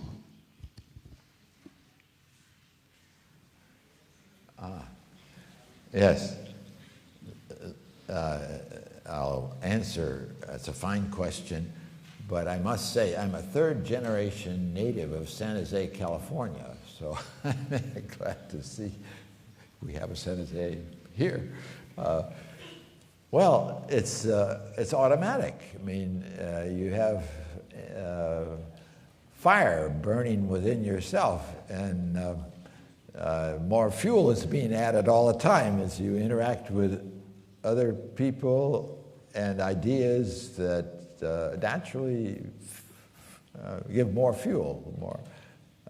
So the social aspect, it keeps you going. If you find absolutely nobody is interested in what you're doing, I'm not so sure whether it would keep going that way. But science is a social thing. You keep interacting with people, and if they find your ideas interesting, that's especially gratifying.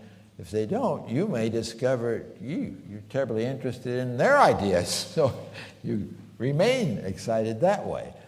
So it's simply a very gratifying, rewarding area, life work to pursue, because you always are encountering new things, points of view, new ideas. And that's what fundamentally keeps you going.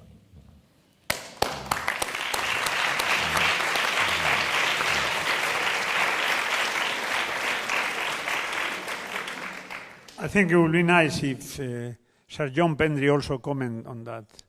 Yes, is the microphone on? Yes. It's very simple. It's because you have a passion for knowledge, which I'm sure Dudley shares. And when I stop having that, I will go and dig my garden. Or butterflies.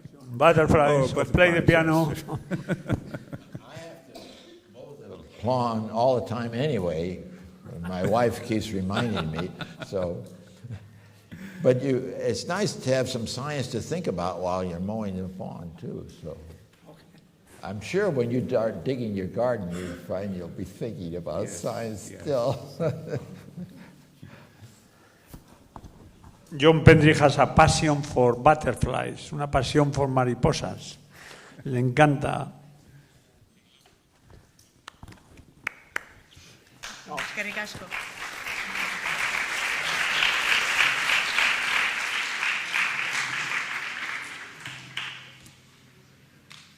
Hogeita bederatzigarren galdera.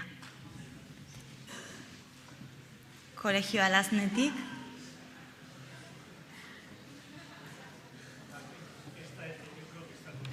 Sí. Sí.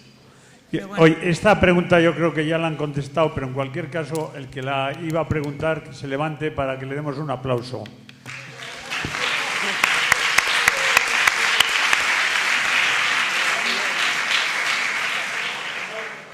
Gracias. ¿No la pregunto? Bueno, yo creo que no. Te damos el aplauso por lo buen que lo habías pensado, pero has hecho tan buena pregunta que ellos mismos han anticipado sin escucharla. Eso es una señal de visión de futuro.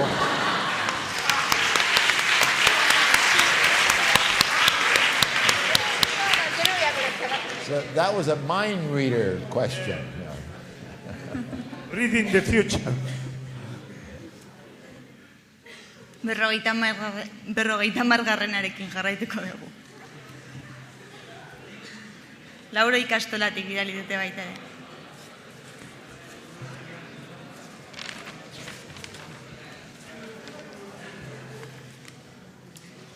Hi again. This question is for Pendry. And you investigated and created the cap of invisibility. In Harry Potter's movie, this cap goes out. Your experience was this cap, or you investigated the cap earlier? Yes, I mentioned before that the cloak was intended as a joke, and then everybody started taking it seriously. But the Harry Potter connection came in later. The inspiration for the cloak was the mathematics of a particular technique we call transformation optics. So the origin was very technical, but the inspiration for the connection with Harry Potter was my wife, who's a great fan of the Harry Potter novels. And I originally thought that the instance that there's another cloak in Harry Potter. There's the one he wears, but I don't know how many of you have read the novels, but there's platform 9 3/4. Do you remember that? When suddenly Harry dives through some invisible gap, and there's a platform which nobody else can see. And I originally thought 9 3/4, but my wife said, no, it's much more important to have the cloak. So that's how it came about.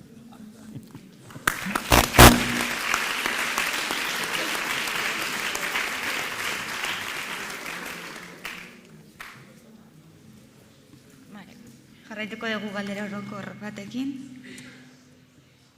87.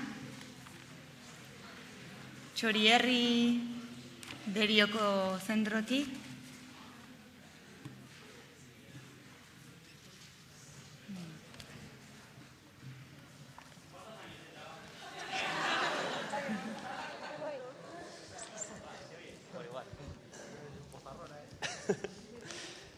¿Cuántos años de trabajo ha supuesto recibir el Nobel? ¿O ha sido por algo encontrado por casualidad?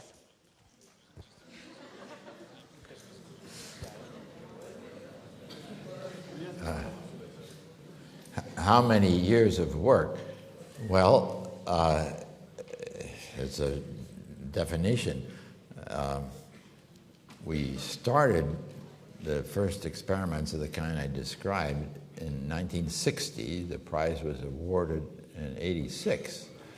So 26 years, I guess, is the way you would define it.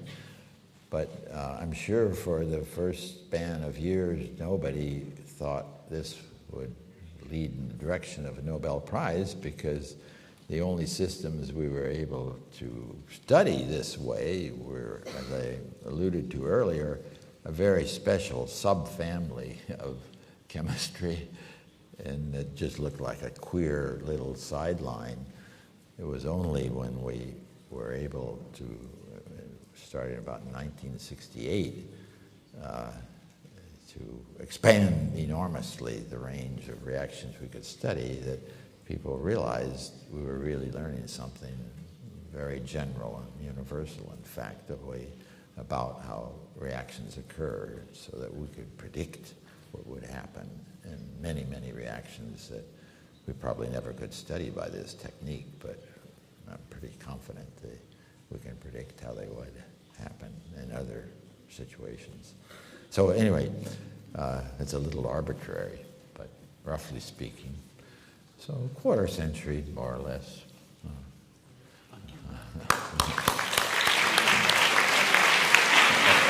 Of course, it occurs to me I should add one item. When Hans Bethe received his Nobel Prize, it was for having elucidated the source of energy in the sun, and that was 38 years before. So apparently, in his case, the committee checked to see if the sun was still shining every morning for 38 years. So it's even longer.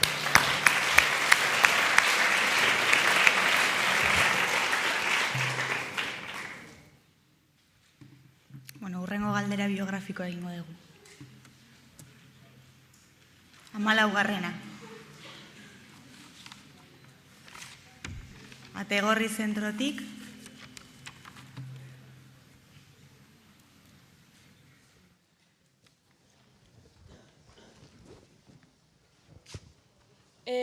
Gaztetan zientzia munduko zein arlo izan zenuten gustokoen?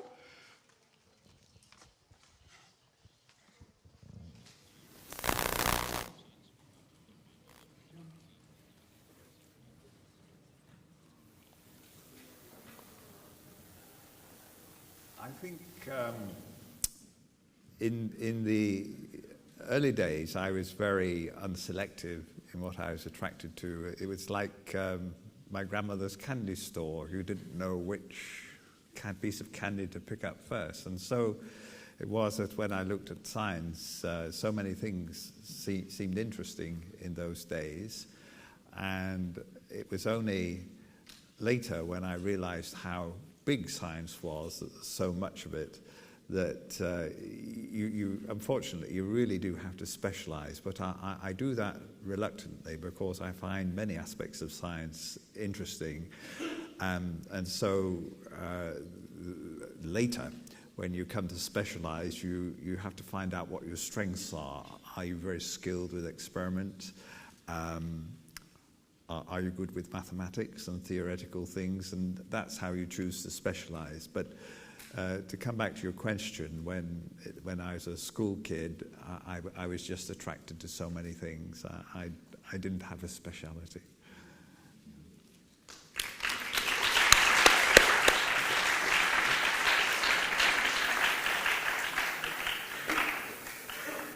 Yeah, I understand you studied our biographies on the web or something already, so you know the story how I just turned 11 when I visiting my grandmother. How valuable grandmothers are, as you see. It was John's candy shop grandmother, who had National Geographic magazine, and the issue there had beautiful star maps with the mythological figures superposed on. She saw how much I was intrigued by that. She gave me that issue. I still have it. 1943, a long time ago. And I just got very interested in learning more about astronomy and the planets and all the rest. But I didn't at that time imagine I would become a scientist. And I didn't even think of becoming a professional scientist probably until maybe the end of college. But I did get especially interested in chemistry because, as I mentioned, my high school chemistry teacher was so special. And it intrigued me how you change one thing into another. It's like the Harry Potter magic stuff. What really went on at the molecular level? What kind of gymnastics allowed you to break one bond while making a new one? And there are all these different possibilities to do it and different molecular structures and all. So I was intrigued with that. And then when I got to college, my advisor there happened to work in the field of studying chemical reactions. And I learned from him how difficult it was, because there was at those days no way to sort out all these different steps and be sure you knew what was really reacting. And so, as I've told you already, when I got the general idea, by the time I was a senior in college, I knew that's what I wanted to pursue. Just the same thing that John was describing. You discover this is for you. It's like falling in love. I find my experience of that was you are so dazzled by this young woman, and you can't understand why there's not a long line of other men trying to pursue her. Some case that was possibly, but not too long a line, fortunately. And it's much like that. Passion is key. You discover your passion, and then you go for it.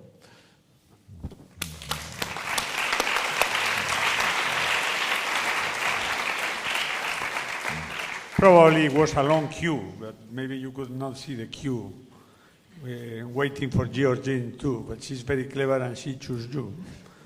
Yep. And you are even more clever and you choose her.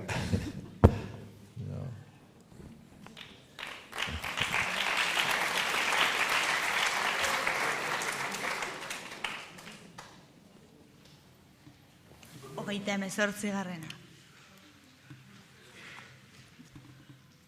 San Adrian zentrotik.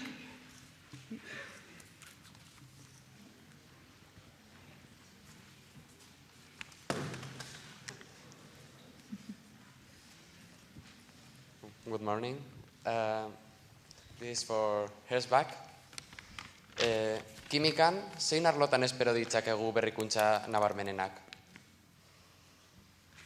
Translation yet, but...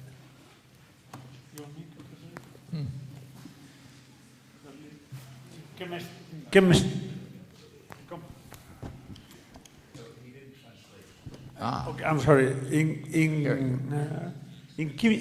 chemistry, in which field of chemistry you will hope or will expect the most important discoveries? Right. Yes, I get asked that question every now and then, and I always say, that's unfair. You're supposed to figure that out. When someone asks me that question, because the fact is, you really can't say. The biggest discoveries are almost always big surprises. They weren't anticipated. That's why they're big discoveries. Small ones, yes, we can anticipate very well. There are many cases where expert panels and so on are supposed to get together and predict for what's the most important thing in the next 10 years, 50 years, and so on. And every now and then, there's a retrospective look back, and they always discover that the experts made predictions that were perfectly sensible in their time, but they missed all the important things that happened, only relatively minor things. So I really think I'd rather not try to tell you an answer like that, because it's, I think, just not a feasible thing to do. Rather,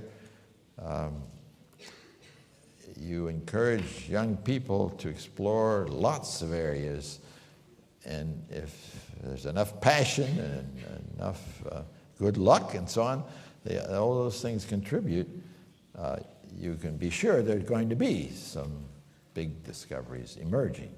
It's just, history shows us that over and over. So it'll keep happening.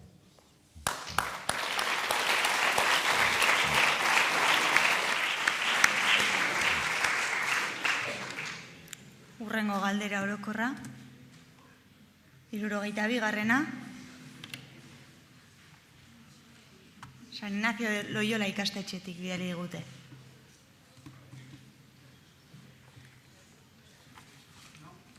No? Yes. I think, but still, 62 stand up, please, por leer el futuro tan rápidamente para que te mandemos un aplauso.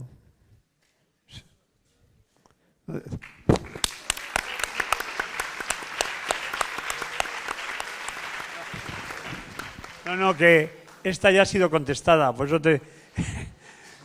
eso por anticiparte también al futuro, por eso te damos otro aplauso.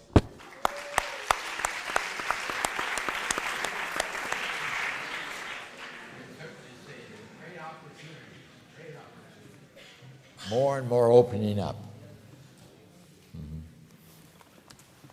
Bueno, beste bat aukeratuko dugu. 59.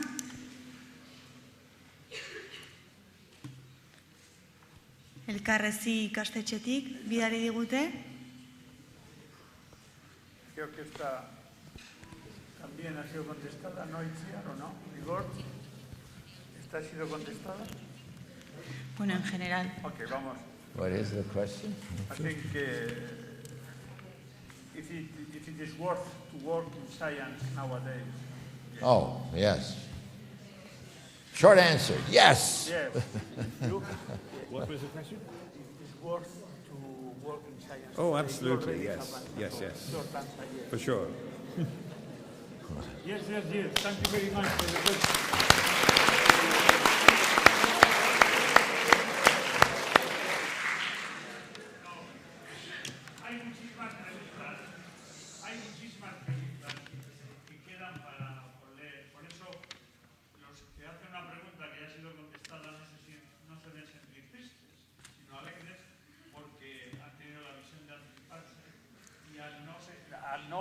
Que se conteste dos veces dan oportunidades a otras preguntas y a otras las personas.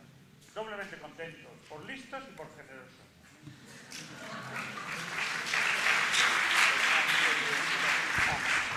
Claro, lo que decía es que los que hacen una pregunta que ya ha sido contestada no se deben sentir tristes, sino alegres. Primero, por listos, porque han anticipado las preguntas de otros y las respuestas de ellos.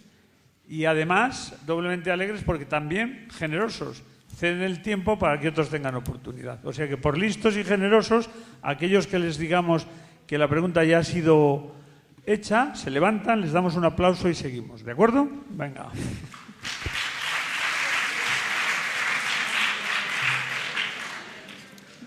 Orokorrekin jarraituko dugu.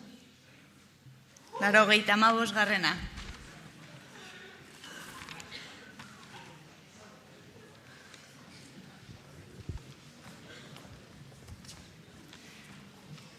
San Fidel ikastolatik.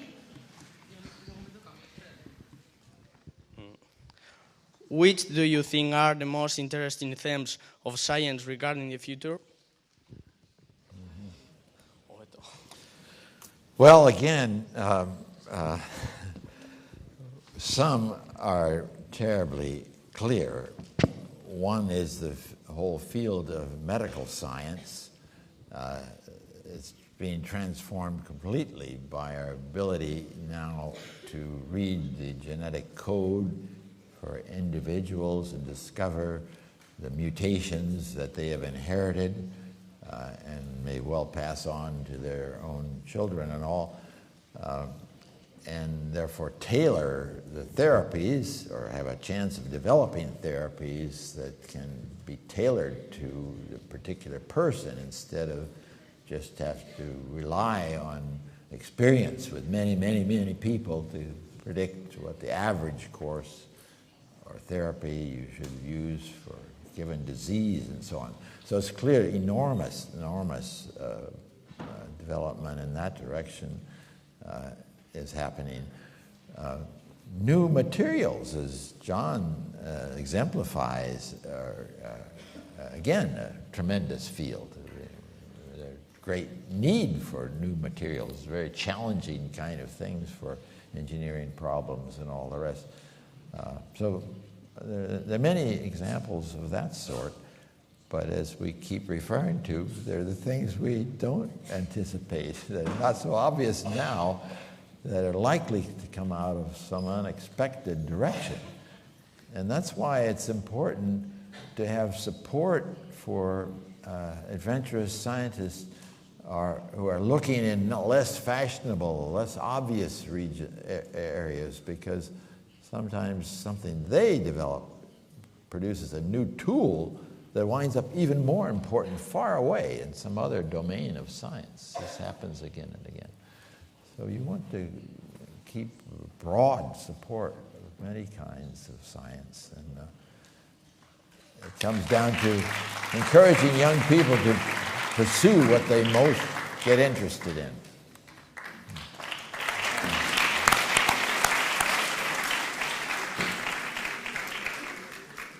Yes, I agree. I think that's a very important point you make there about the diversity of science and the unpredictability of it.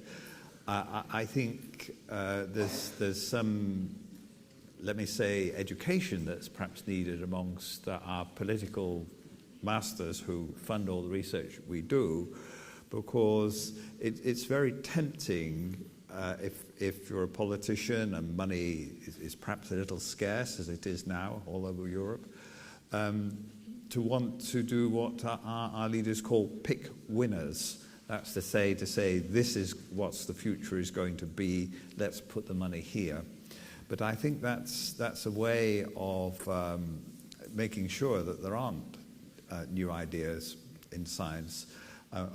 What your philosophy really should be is to let 1,000 flowers bloom, but know the stage when some of them are not going to bloom, and then at that stage pick the ones which look likely and so on. So it's like a pyramidal structure. There's a little bit of funding from very, very many people. You wait to see where the ideas come, and then you take to the next stage and a bit more funding, and eventually you end up with what the government really wants, which is advances in medical science, climate change, new products. But let me be a bit more specific. It's not a prediction. It might not happen. But for me, I think there's a huge challenge remaining in physics, many, but the chief one, I think, has to do with quantum mechanics. And quantum mechanics has been a tremendously powerful tool. It can predict with incredible precision how atoms behave. It can tell us many, many things, but we don't have the understanding of why it works in this way, in the way that we do about Newton's laws. Newton's laws work in terms of the world which you can touch and feel every day. Quantum mechanics is this mysterious world that operates behind a wall, in a sense. You ask it a question, the equations turn away, and the answer comes. But where it comes from, we still don't know. So my bet, and I may well lose it, for the future is that a new understanding of quantum mechanics is something we should try for.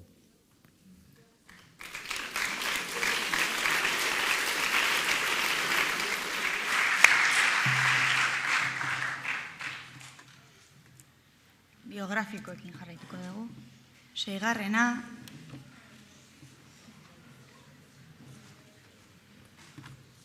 Elkarrezi ikastetxetik bidali dute.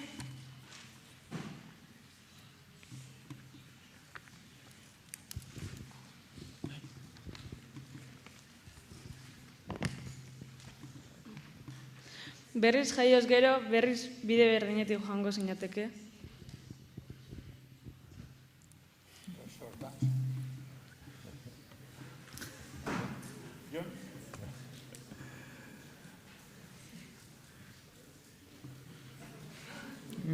That's a very, very difficult question. I really don't know. I would want to follow the same path I had, but I think that would be very much dictated by the opportunities, because your life is not just shaped by your genes, it's shaped by the environment in which you're born. So maybe if I was born again in Central Africa, I wouldn't have the opportunities that we have in Europe to develop our careers. So I would like to follow the same path again, but it's not for sure that I could.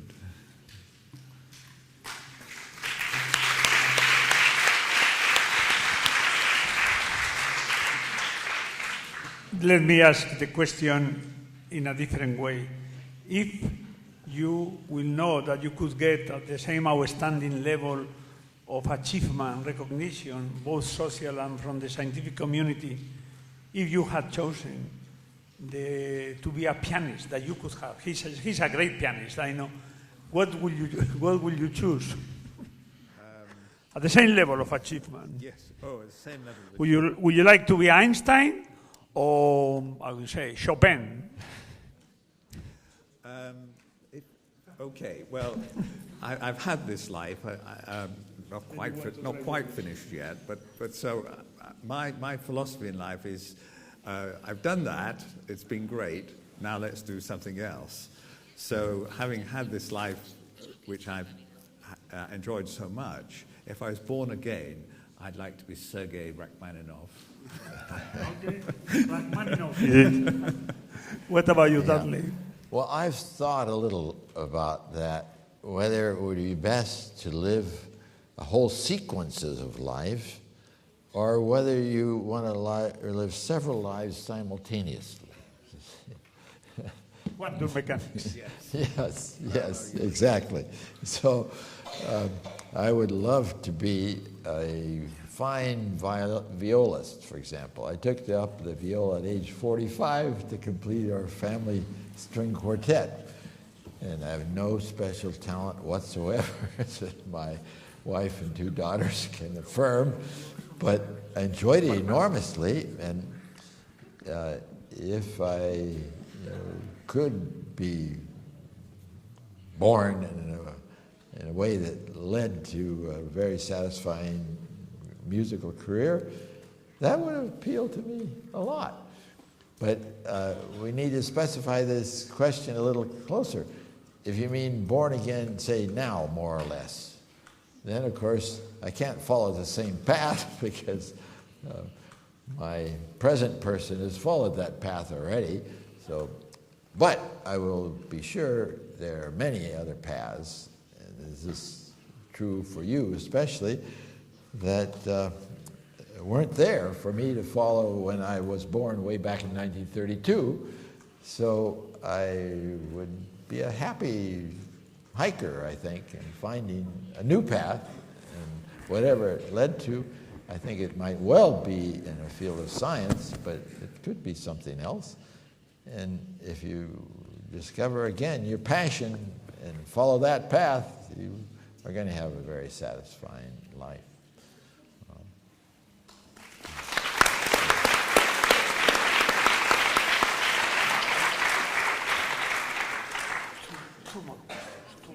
galdera pare bat egingo ditugu, ez daukagu denbora gehiagorako.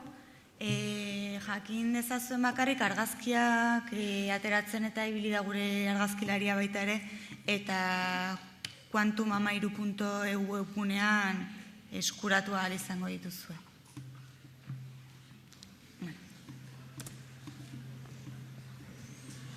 36. galdera. Koldo Michelenatik.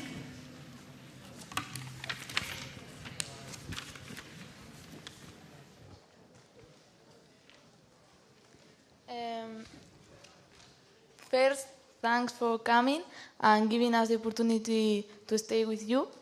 And the question is, which are the similarities between the machine you invented in 1959 and the particle accelerator? I can be very quick. The particle accelerators that we all hear about are very, very high energies, and it's because they can accelerate charged particles in strong electric fields and control them very easily with magnetic field and so on. The thing that actually made it especially difficult to do that at the chemical level was you work with neutral atoms and molecules at very much lower speeds. So the problem of detection and all is completely different and actually a lot more difficult than typical particle. Particle experiments almost have too much data. In fact, it took years to analyze, like Higgs bosons thing, when they first announced on July 4th last year that they had 10 events detected that indicated they'd found the Higgs boson. That was preliminary. Now they say they found, by computer analysis of all that data, 10,000 events instead of only 10, you see. Well, it's a completely different kind of thing, even though it sounds somewhat similar. There are colliding beams and all, but the energy levels are 1 million or more times different. And so our apparatus is about this big and was not terribly expensive, despite the financial problem I mentioned earlier.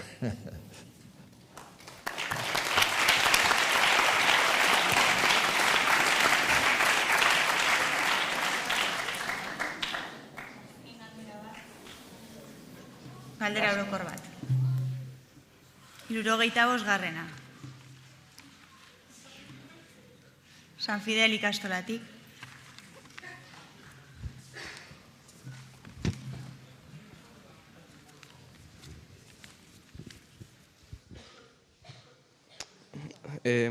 How does economy affect your investigation? Creo que han contestado antes, pero una vez más gracias por...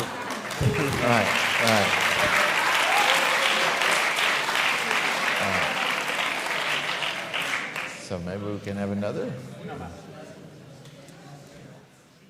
Venga, 88. Txorierritik bidali digute.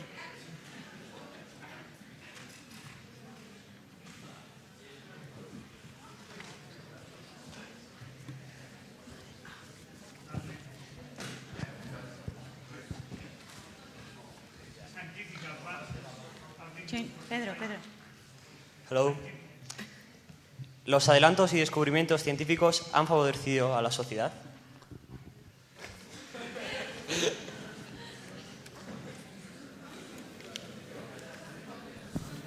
Well, we certainly can point to many things. I mean, for example, Pasteur, who, you know, developed the germ theory of disease, had 2 of his 5 children die of diseases. That was completely common in his day, and recognizing the germ theory, a total impact on humanity. And there are many things of that sort, especially obvious, of course, in the medical domain. But quantum mechanics, as you've heard a lot about, was such a deep, powerful tool to understanding matter and the interaction of matter with light that it totally transformed our economy. Serious economists have figured out just in detail how you do it. Between 50% and 90% of our modern economy can trace to quantum mechanics in one way or another, for example. So there's no question that in this tangible way, science has huge impact and will continue to do so. But there's another way that's, I think, maybe even more important. Over time, scientific advances, the major ones, actually change our whole way of thinking of what it's like to be a human being. For example, until midway in the 20th century, no one thought of human beings as similar to computers. It happens that the transistor, which sort of launched the computer into what it is today, was discovered in 1948. In 1953, the structure of DNA, which sort of launched the whole transformation of biology, taught us that we have these computer tapes called DNA in our bodies.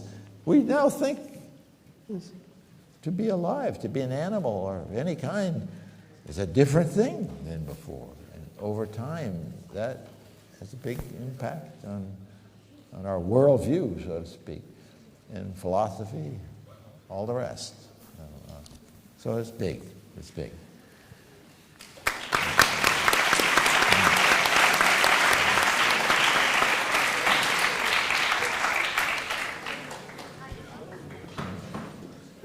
One advantage of... One second. The buses go, so we have to finish. But please finish, John. Oh, yes. No. Just quickly, one advantage of living a long life is that you actually see how science changes your life. So when I compare how we live today with how we lived when I was a small child in the candy store, it's a world of difference, and it's a much better world we're living today, I have to say. Thank you. Esperar 2 minutos más porque nos vamos a sacar luego una foto todos con ellos aquí, pero antes es tradición en estos encuentros que el moderador, que a veces interviene, otras no, pero que interviene bastante, resuma un poco lo que ha pasado y algunas de las cosas más importantes. Se han dicho tantas cosas y también que es prácticamente imposible hacerlo, pero sí quisiera yo resaltar una. Ha dicho tanto Dudley como John que la ciencia ofrece un infinito abanico de nuevas posibilidades. En realidad no estamos en el fin de la ciencia, sino en el comienzo, porque la ciencia avanza contestando a preguntas, pero creando nuevas preguntas en el proceso. Toda investigación que se precie crea muchas más preguntas que respuestas. De hecho, el fruto más grande del conocimiento es el aumento de la ignorancia. The passion for knowledge produce conocimiento, pero sobre todo ignorancia, porque la ignorancia inconsciente pasa a ser ignorancia consciente. Nos damos cuenta de cosas que no sabíamos que no sabíamos. Para contestar a esas preguntas vais a estar vosotros, pero hace falta instituciones. Una es el Donostia International Physics Center, pero hoy quisiera hablar de otra, que es el campo de excelencia internacional de la Universidad del País Vasco, liderada con una alianza estratégica con el DIPC y con Tecnalia por el rector, pero concretada ejecutivamente en una fundación, Euskampusen, muy importante para el futuro de nuestro país, que va a avanzar en la excelencia y en los polos del conocimiento, liderada ejemplarmente por uno de los grandes impulsores del conocimiento, de la pasión por la ciencia en nuestro país y de este tipo de congresos, que es Igor Campillo. Por lo tanto, yo quiero agradecerle públicamente su espléndida labor en el Campus de Excelencia Internacional y también en este tipo de congresos. Además, hay instituciones que contribuyen a apoyar la ciencia y así lo ha habido en nuestro país. Y quisiera citar a Iberdrola, porque Iberdrola, en el pasado al menos, tuvo una visión de ayudar a los grupos de excelencia, incluso creó el premio Iberdrola con Dudley Herschbach de jurado. Yo a Dudley Herschbach le he admirado siempre, pero desde que me dieron el premio Iberdrola le quiero un poquito más. Esa visión fue dirigida por una persona excepcional, generosa e inteligente, que hoy está aquí, que es Jaime Etxeberria, y yo hoy, agradeciéndole a Jaime Etxeberria por lo que hizo, le puedo decir que sin la ayuda de Iberdrola, el DIPC no sería lo que es. Y que si alguna vez va a San Sebastián y se pasea por nuestro campus y ve el Donostia International Physics Center, el centro mixto con el Consejo Superior, Nanogune, y sobre todo nuestro buque insignia en la investigación, que es el que lidera el campo de excelencia con el rector a su cabeza, sepa que es parte, se debe a él. Un aplauso para él, pues. Y también quisiera decir que entre las muchas cosas maravillosas que se han dicho, os han demostrado que con pasión, afición y amor vais a poder ser grandes científicos si lo queréis. Hay otras cosas igualmente válidas, no todos tienen que ser grandes científicos, qué rollo. Otros podréis ser malos deportistas o buenos, tampoco hay que ser grandes científicos, porque Schwinger decía que si algo merece la pena hacerlo, también merece la pena hacerlo mal. Yo, por ejemplo, me encanta el maratón, pero no hago nunca menos de 4 horas. Y además, voluntad. Pero sobre todo lo que hoy hemos aprendido, lo que vosotros habéis visto charlando con ellos en las maravillosas respuestas, es que son como vosotros, que no son gente rara. Porque a veces vemos en la televisión, en el Big Bang, al Sheldon que es maravilloso y entrañable, pero ¿quién quiere ser como Sheldon? Nadie. Nosotros queremos ser como Dudley y como yo, no como Sheldon. Luego viene Anatomía de Grey con los maravillosos médicos y médicas enamorados todo el día, etcétera, y claro, todos quieren ser médicos. Pues no. Los científicos son como Sir John, como el profesor Herschbach, no son como Sheldon. Y son como podéis ser vosotros. Y la enseñanza de hoy es que ellos son como vosotros. Pero vosotros, si trabajáis con ilusión y con voluntad, que no hace falta ser un genio, podréis ser y seréis como ellos. Y nosotros agradecemos especialmente a los profesores y a los alumnos que habéis venido aquí. Y vosotros queríais sacaros fotos con John y con Dudley. Pero yo estoy seguro, e interpreto su querer, que ellos quieren sacarse una foto con vosotros, como quiero yo. O sea que ahora todos al escenario, que vamos a hacer la foto del día. Venga.